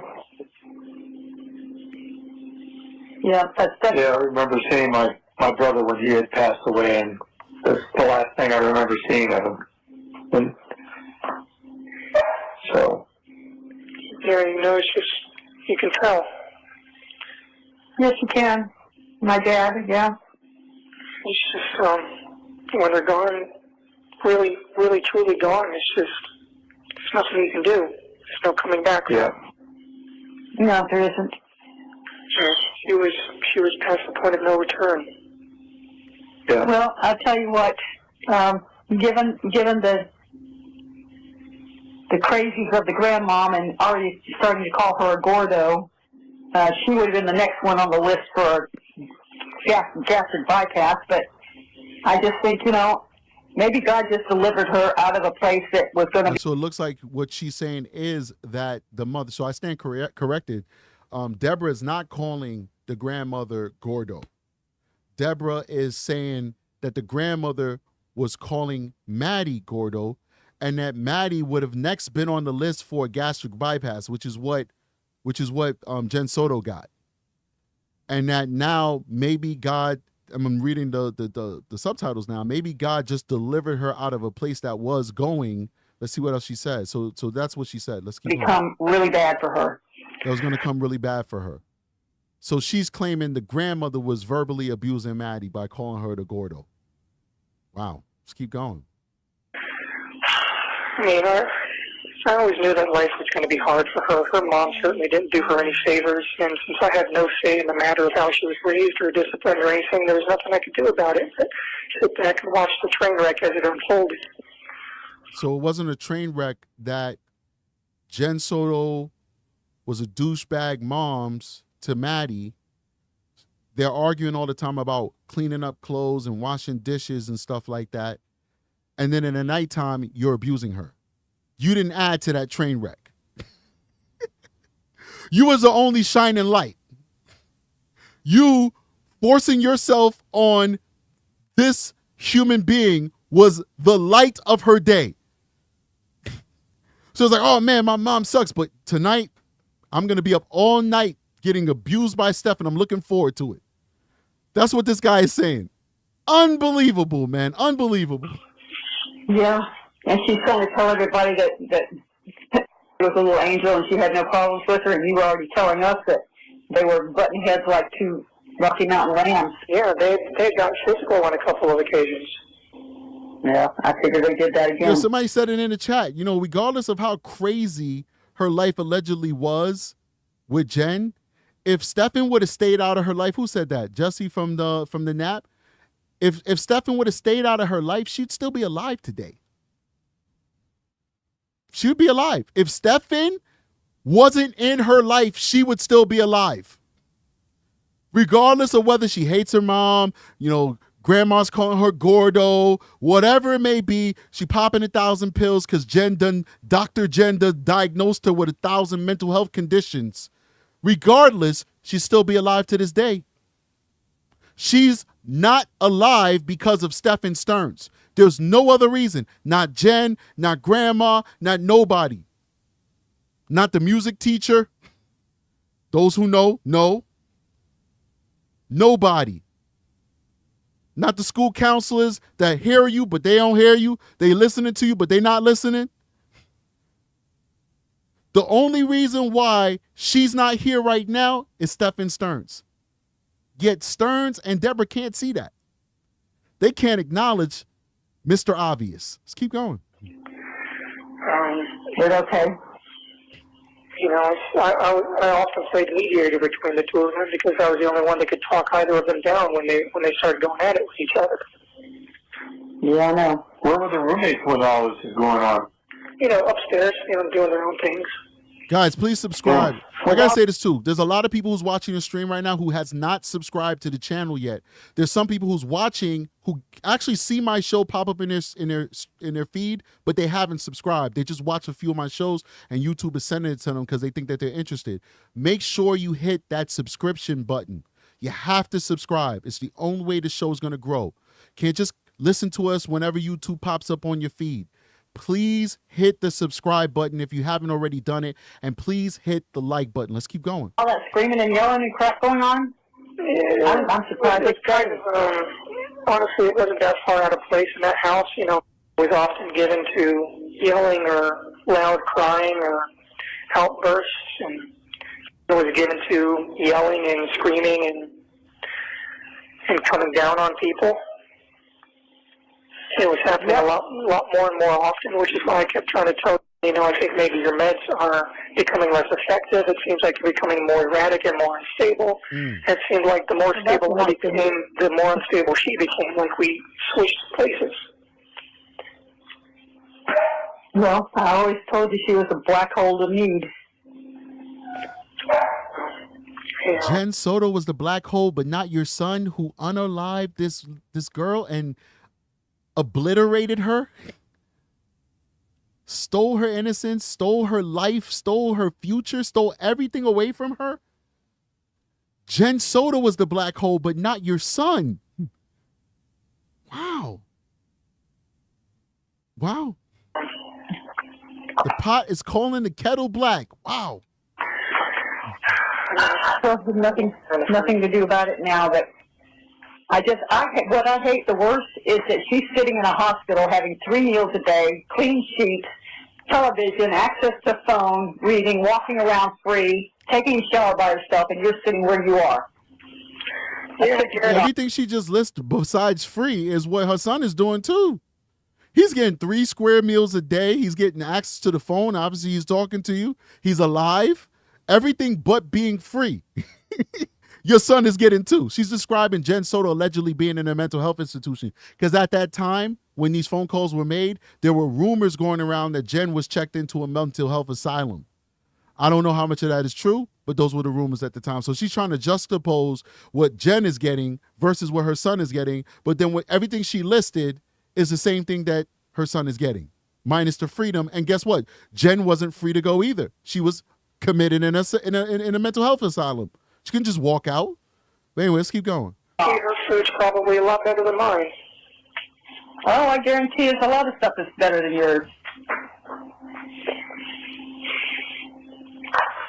Well, it'll all come out in the wash. Yeah, well, Hopefully. Yeah, well, a very, very, very, very slim chance of doing anything about any of this. And I'm praying to God and asking for His help to make it possible. But Well, how about giving up the chivalrous part and lay some truthisms on? what's that? I said, quit being so chivalrous and protective of. Start laying some truth bombs on her. all right, so she's asking now for Stephan to give up Jen. I just want to say this, though, that a lot of my Hispanic viewers who are in the chat right now are saying that gordo is actually a term of endearment when said in that manner to a child. Yeah, and, we all say, oh, look at those plumpy cheeks. We don't look at our little butterball babies like they're bad, So I can see that. But, obviously, Deborah is on Stern's side, at least when these calls were made. I don't know what she thinks about her son now. People do evolve and change, God willing, but she's on her son's side, and she's not Latino, so she doesn't know what they do in their culture. So the Latinos in the room are saying, this is a term of endearment. This is not Maddie's grandmother disrespecting Maddie. And guess what? All the evidence that I've seen so far is that Maddie's grandmother loved her. Maddie's grandmother may have had a terrible relationship with Jen Soto growing up, but with most grandparents, how they treat their children is not how they treat their grandchildren. They usually slow down a bit, calm down a little bit, and learn a lot of lessons from the mistakes that they made when they were raising their own kids, and they usually treat the grandkids like gold. And from my understanding, she loved Maddie, and she treated Maddie very good, and Maddie preferred to stay with her grandmother than to stay home, but it was Jen Soto that kept clawing Maddie back. But grandma had no problem driving Maddie, letting Maddie spend the night in a nice house that she live in because she's a small business owner, and driving Maddie to and from school and all that good stuff. And that's why Jen said, well, sometimes she would go to grandma, walk to grandma's job after school. Why? Because she wanted to be with her grandmother. She didn't want to be in that insanity that was Jen Soto's house, but Jen Soto's the mother. So, of course, she's like, nope, she got to come home tonight. She got to come home tonight. Maddie had no choice but to come home. I remember when we read the story about how when Maddie had a fight with her mother and she was just walking aimlessly on the street, who did she call? She called the grandmother. And the grandmother, a lot of people gave the grandmother flack for this, but I didn't understand it because I'm a parent. When she called the grandmother said, yo, you can't be walking around the street, go home. You had people in jail like, well, if I would have went and got her and I wouldn't have let her go back, then strategic is telling you do that with my kid, it's going to be a little while till you see that kid again. You may be my mom, my dad, my whatever, but that's my child, and you have to respect that. So if I said bring my child home, you bring my child home. Otherwise, we're going to have a conversation because it's my turn now to raise this child. Now, fortunately, I'm raising my children rationally with respect and dignity, and we know that Maddie wasn't going through that, but the grandmother didn't know. All she know is her granddaughter is walking around the streets, and the mother said for her to come home, so she said, go home to your mother. Go home. So I don't think there's any evidence that Maddie, Maddie's grandmother didn't love her and didn't treat her with respect. So I'm more inclined to believe that when she used the word gordo, she was using it as a term of endearment rather than somehow talking about Maddie's weight. And we all seen 1,000 pictures of Maddie. She wasn't an overweight little girl. She was not. She was very petite, and she was shapely for her age. At least Jen Soto fed her, or at least she went to grandmother's house enough to get some food. Let's keep going. There's truth bombs there. Maybe none is groundbreaking or bombastic as you might hope for, but there are some truths there, some ugly truths and some not so pretty truths, but I guess I reacted to everything the way I did because I wanted to shield her. I wanted to keep her from getting any blowback from him, but you shouldn't have. You shouldn't have, because that left them only one person to lay everything on, and that was you. Yep. And, I should have just done the correct thing from the get-go and let the chips fall where they may. But I couldn't stand the idea of losing them both horribly. Yeah, but now he's talking like he has the goods. So in the previous phone call, he sounded like he didn't have the goods. Now he's talking like he has the goods. I should have let the chips fall where they may. I didn't want to lose both of them, but I ended up losing them both anyway. That sounds like he has the goods now. I'm so conflicted and confused. I don't know what Stephan STERNS is working with, guys. I have no idea. Like that. And I lost them both anyway, so. All right, listen. We have a lot of people who've supported the channel, giving super chats. We haven't had that many gift memberships, and we usually get a lot of gift memberships on the show. Right now, we have 1,056 people watching this stream and 910 likes. You guys get me to 1,000 likes, I'm going to drop 5 gift memberships. 1,000 likes equals 5 gift memberships. Let's see what we got for me. It was pointless.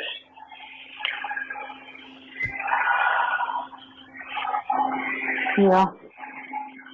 I was just in so much agony and so much pain, so much shock and so much trauma. My mind was just not, it wasn't me anymore. I wasn't in control of myself anymore. I was doing things that I wouldn't do. I wasn't acting or thinking rationally. It was just panic and fear and...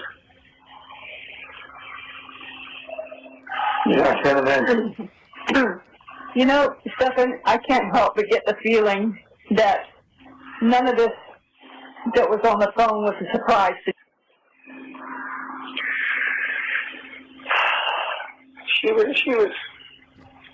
She was aware that I had certain feelings towards me. Oh, Yeah. okay. This is good stuff here. Oh, Lordy. This is a good call. He said the subtitle says hurt feelings, but no. The subtitles are wrong. It says her feelings. That's what he said. I want to go back. I want to hear him get into this. This is about to get crazy. Just panic and fear and... Yeah, I can't imagine. You know, Stephan, I can't help but get the feeling that none of this that was on the phone was a surprise to you.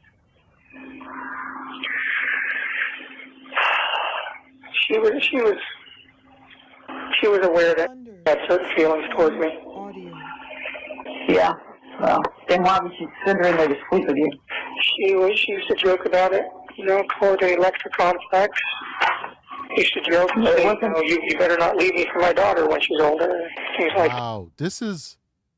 Stephan STERNS didn't know at the time that Jen Soto made the Woody Allen comment when this was made. Because those interviews were not released yet. So he's basically saying, in essence, the same exact thing of the Woody Allen comment, that grow up and leave me for my daughter when she's older. He's saying that, and Jen Soto said that the Woody Allen comment, that she would grow up and leave her for Stephan, that Maddie would leave her for Stephan. They're both saying the same thing. That means that they had this conversation. They corroborate each other. That means STERNS is not lying. And of course, Jen wasn't lying when she said it. They had the conversations about this inappropriate relationship, so much so that Jen worried that they would end up doing something inappropriate with each other when they get older. That's huge. And it really plays into the willful ignorance theory that I've been pumping this show. That she knew or should have knew that something inappropriate was happening. And she knew, and she just decided not to pay it any attention, not to dig deep into it. But she'd say these slick things, and they'd have these off-the-cuff type conversations about Maddie and Stephan STERNS being something more than just stepdad and stepdaughter. This is crazy. Okay. Laugh about it, and they used to both ogle over me and comment on me and talk about me together. And this is disgusting. That they would both ogle on him and comment on him and talk about them when they're together. And remember, the ex-girlfriend of Stephan STERNS, the fling or whatever that he had at the job, God bless her for letting that man put his thing in her. I don't know, she must be a very desperate woman. Let this man put his thing in her, but there's somebody for everybody, I guess. She said that Stephan STERNS would talk about coming out of the shower naked in front of Maddie and Jen. Remember that conversation? And how they would joke about it. It was no big deal. Remember, he was grooming her? He was testing the waters with her to see where her limits are? She was obviously into some really interesting things about the whole pretending like she's deceased and he's making love to her stuff. That's when he would get his most excited physically for intercourse with her. Like I said, there's somebody for everybody. All this stuff is kind of starting to fit in now. It's all like Legos coming together. Let's keep going. Giggle and talk about how nice I looked, and it was not an appropriate situation. It was not an appropriate situation. No, it wasn't. And, you know, always had an issue with boundaries. She never respected any boundaries that I tried to set. You know, we got in arguments on more than one occasion about the sleeping arrangements, so I, you know, would beg her, you know, please make her go sleep in her own room. And she said, no, it's easier this way for me to wake her up when she's near me. And so please let her sleep in her own room because I'm a PDF file. I can't ever get it right the first time. And I can't help myself. Jen. You keep putting the lamb in the lion's den. Please don't let this little lamb sleep in this lion's den with me and you because we both lions. Please. I'm a PDF and I can't help myself. I guess that's what the arguments probably really sounded like if we were a fly on the wall listening in. like, we didn't have any privacy, and, you know, just didn't have any space to ourselves. And she suggested, well, maybe you should go sleep in bed instead. And it's like, you know, it's like a twin bed, and I'm, you know, 6+ feet, and it's, no, why would I want to do that instead of sleeping in our king-size bed, you know? I should have broken up with her a long time ago and just distanced myself. Oh, hell yeah. Oh, hell yeah. Should have, would have, could have. Hindsight's always 20/20. Yeah, it seems to be my superpower. I should have broke up with her a long time ago, right? Because it's Jen's fault and it's all Maddie's fault. And Stephan is just a victim. Useless superpower. Captain Hindsight. Well, you know, you certainly didn't appreciate it when I told you that. No, I certainly didn't. You know, typical, you know, kid trying to... 22 likes away from a gift membership. Let's do it, people. 1,000 likes. 20 likes away from that gift membership. Hit that like button so I could drop those free gift memberships. You might be one of the lucky people to receive it. You never know. Make their own way or have their own ideas and realizing only too late, you know, how valuable their parents' advice really was. Yep. Well, this is a shit show that rivals a pigsty. Yeah, this is not something that you recover from. None of us will ever recover from this. Ever. 1 minute remaining. It's not recoverable. Okay, you got your 1 minute warning, and they're probably not going to give you a fourth run at this. Yeah. Someone's screaming in the background right now, too. Okay, honey, I hear them. So, you're going to try to call back tomorrow? Yeah, I'll see if I can call back in the next couple of days. I've probably got about $18, $19 left on the phone account, and I got like 2 more likes, people. 2 more likes so I could drop those gift memberships. Come on, 2 more likes. 17 cents left in the commissary account. We'll try to do something about that. Okay. What do you need to have the commissary replenish? What? All right, we're at 1,000 likes, man. I appreciate you guys. I'm going to work on giving that. I got it right here on the phone right here. I'm going to go ahead and drop those gift memberships. But remember, guys, we always get back to the money. After every single call that we heard, it always comes back to the money. It always comes back to the money with Stephan STERNS. Hey, you know, drop some money in my commissary, blah, blah, blah, blah, blah, blah. Let's listen to this. You need to have the commissary replenished. Whenever you're able to, I guess. I did get a pad of paper, though. Nice. You think of what? He got a pad of paper. Oh, okay. I love you guys, and I'll talk to you in the next couple of days. All right. Okay, we love you too, honey. Bye. Bye. All right, we'll stop it right there. Wow. That was crazy. I just dropped that the gift memberships, man. Hope you guys enjoy the gift memberships. For those 5 people, make sure you say thank you for the gift membership that you've received. Go ahead over to that members only area and enjoy those free videos that are members only that I dropped for the members, man. Enjoy it, man. I hope you guys really enjoy it. I put a lot of time and effort into dropping members only content for you beautiful people. So, you know, I hope you enjoy it. And there's also a Patreon where we put stuff that we can't put on YouTube because YouTube moderates everything. period. They moderate everything. So even if I drop a video and make it unlisted and I'm just using YouTube for storage for a video, guess what? They scan that video up and down, and they could possibly discipline me if I have something inappropriate in that video. So you can't put nothing inappropriate on YouTube. Got to put it on the Patreon, man. I want to stop the show right here, but I think we're going to do a call-in show, man. That's what I think we're going to do. Let me go ahead and set that up. I at least want to take 2 or 3 calls from you guys, because we just heard a monumental piece of evidences. I mean, those 2 calls were just like, does it get any better? Does it get any worse? Really? Like, that was deep. That was deep. Wow. I mean, I don't know how we can even think about even topping that. I want to hear what you guys think about it. If I can move this over here. Let me go ahead and bring the footage over to me. Wow. Woo. All right, so the lines are open if you have the lines, the phone numbers stored in your phone. Some of you guys do, which is cool. There's nothing wrong with that. If you don't, we're about to post it real quick, and we want to hear from you, man. We want to hear what you guys got to think. All right. What's going on? Welcome to True Crime Strategic. What's your name? Where you calling from? This is Sarah from Oregon. I always get through. What's going on? What's happening? What you got going on, Sarah? That was some heavy stuff. Definitely. But you know what? I don't buy that they were sitting there ogling and talking about how gorgeous Stephan was. I think that was a bit of a stretch. I know he did other nasty stuff, but I don't think that part happened. I think it did. I think that you do. Yeah, I think Maddie was sufficiently groomed, and she really thought that this was somebody that, you know, was her boyfriend or she cared about. And I could see, I think that Jen is a nasty person, in my opinion. That is, I could see that. Yeah, I'm not going to say that they were sitting there like, ooh, we want to do something with you right now. No, I could see them having a playful, childish banter, like a teasing like kind of thing. But I don't think they were like, he is so good looking. Oh, I know. Yeah, I mean, I don't know where that line was, but I think that he is describing something that actually happened.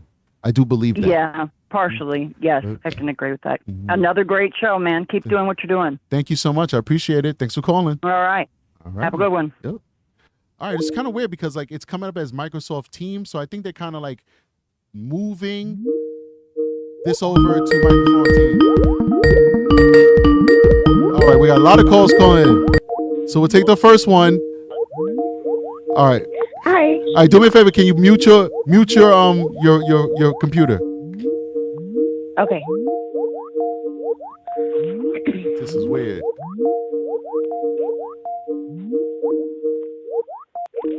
Hello. Okay. Yeah, so this is kind of weird. We're having kind of like technical difficulties a little bit in that I think Microsoft Skype is kind of getting moved over into Teams. So it's almost like it's 2 programs doing the same job at the same time. Really weird stuff. All right, so welcome to True Crime Strategic. What's your name? Where are you calling from?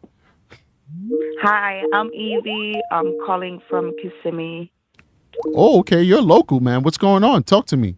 What's happening in Kissimmee? So, I mean, I've been into this case ever since it all happened with when she disappeared and all of that, because I heard it locally. It's literally down the street from where I work. So, I mean, it's been one of those things that I personally felt the mom had something to do with it.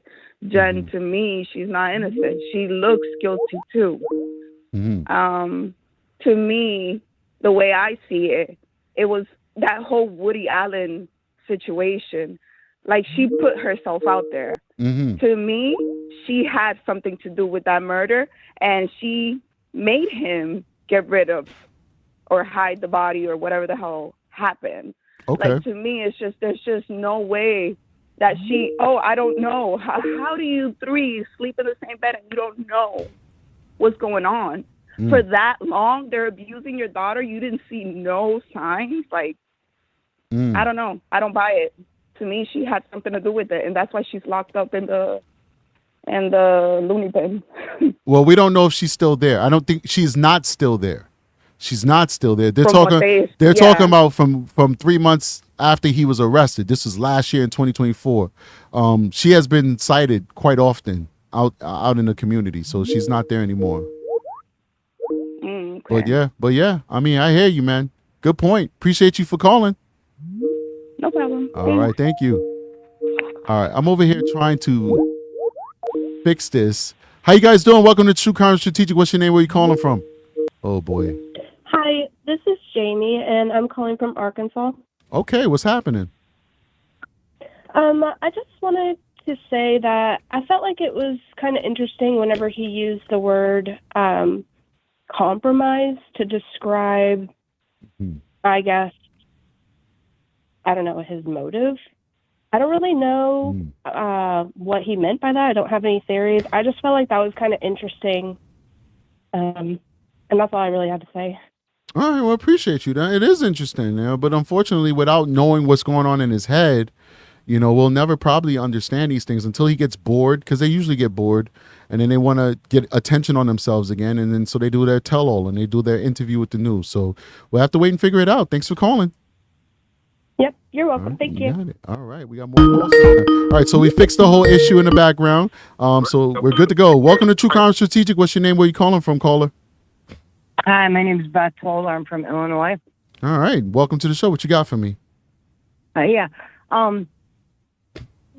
I don't, this isn't to give Stephan a pass, but my gosh, his mom, everything she says, anything he does, she excuses, anything. Yeah. I had an ex-boyfriend like that, and his mom was just like that. Whatever he did, she made an excuse for. Yeah. She's a excuse-giving mama. Thanks for calling, though. I appreciate you. Thank you. Bye-bye. All right. One more caller. Gotta go. I gotta give my son a bath. One more caller. Sorry to be a little bit rushy, but I gotta go give my son a bath. He's gonna go see Snow White. That's what he wants to go see. He's like, yeah, we'll go see Snow White. I need a shower, Dad. What's going on? Welcome to True Crime Strategic. What's your name? Where you calling from? Hi there. My name is Jessie, and I'm calling from Central Arizona. All right. Welcome. How you doing? I'm good. How are you today? I'm doing all right. What you got for me? Yeah. So I know that we have been pontificating on the theory that Madeline was possibly pregnant, or Stephan believed that she was pregnant. And so with the phone calls that we went through today, I found it really jarring. We've been talking about gordo, gordita, gordito kind of thing, and that in Spanish culture. It seems really odd. I mean, just what I got from the phone call was that the grandmother didn't start calling Maddie that, possibly, this is what I picked up from it, didn't start calling her that until right before she was unalived, right? That's what I picked up. And so does that mean family members were possibly noticing that she was beginning to show, her body may have been changing? That's where my head's at today. It's possible. Possible they could have seen her start to gain weight and stuff like that. It's possible. Absolutely.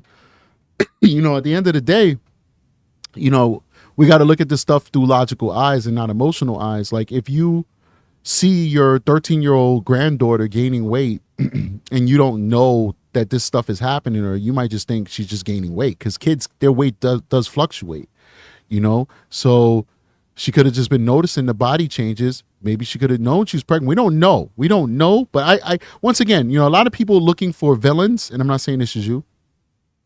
A lot of people looking for villains.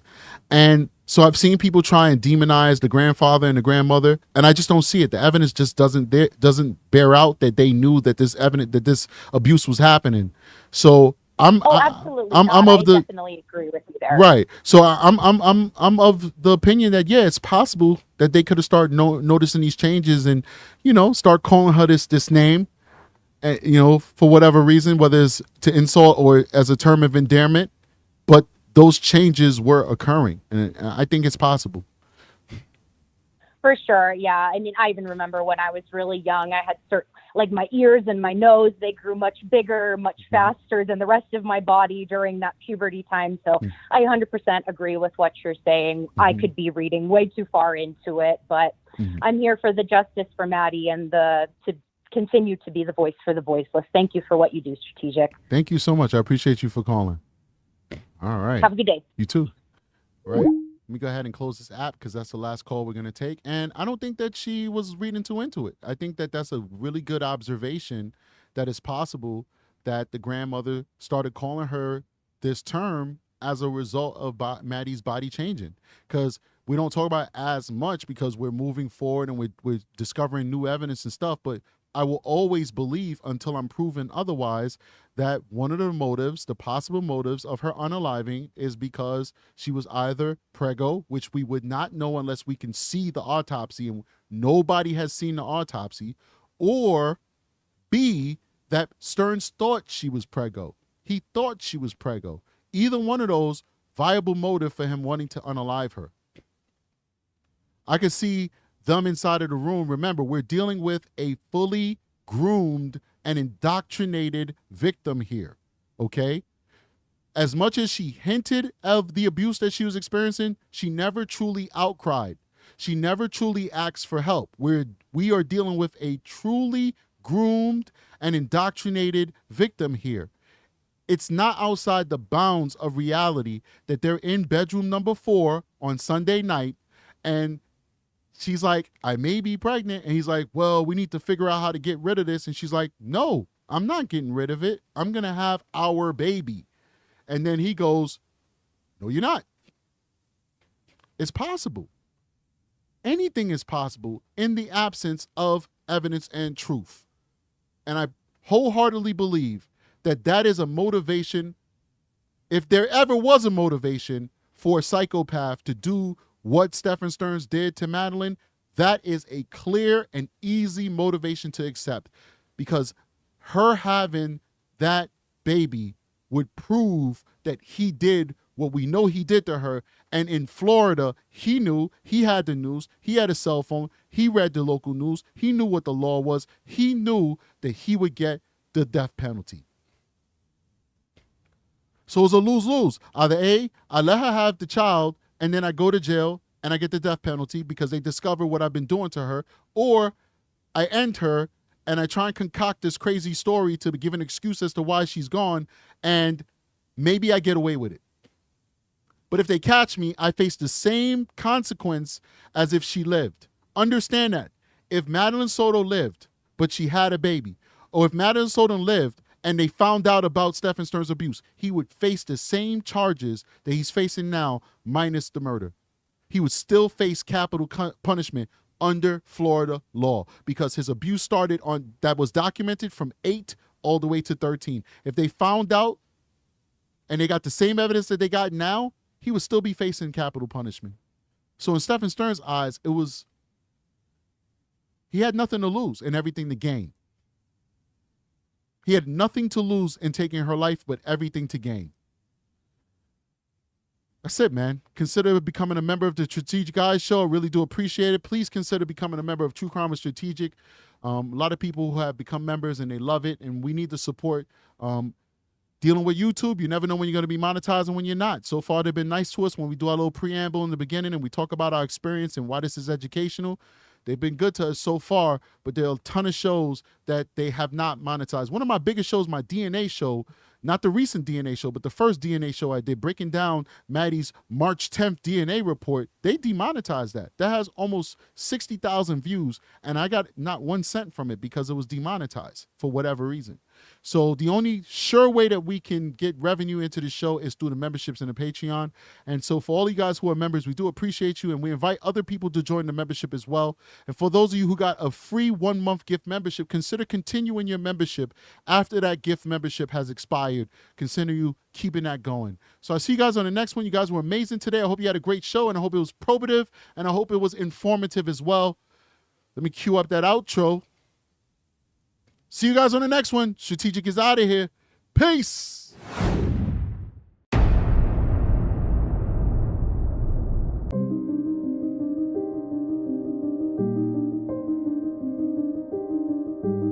Hold on. I actually screwed up. There's a lot of super chats that I did not give thanks to. And you guys know on this show, we are grateful for the people who give us super chats. We're not like other channels where you give a super chat and maybe they'll respond to it, maybe they won't. We definitely have to show love to the people who gave us super chats. So, Okay. Jamie MP, $2 super chat says, I think he's implying she self-deleted. And Jelly with a $4.99 super chat says, thank you for your candor, strategic. Stay on that arse. We love it. JMS Forever is a White Shield member. Thank you for joining us and becoming a White Shield member. Olevy Oracle with a $1.99 super chat says, your show is blowing up on Reddit. Man, I appreciate you. Send me the link for that. Send me the link for the show blowing up on Reddit. I'd like to read it. I do appreciate all the support that I get from all avenues. You guys are amazing. You guys are the best. Now, I think I can safely say, Strategic is out of here. Peace.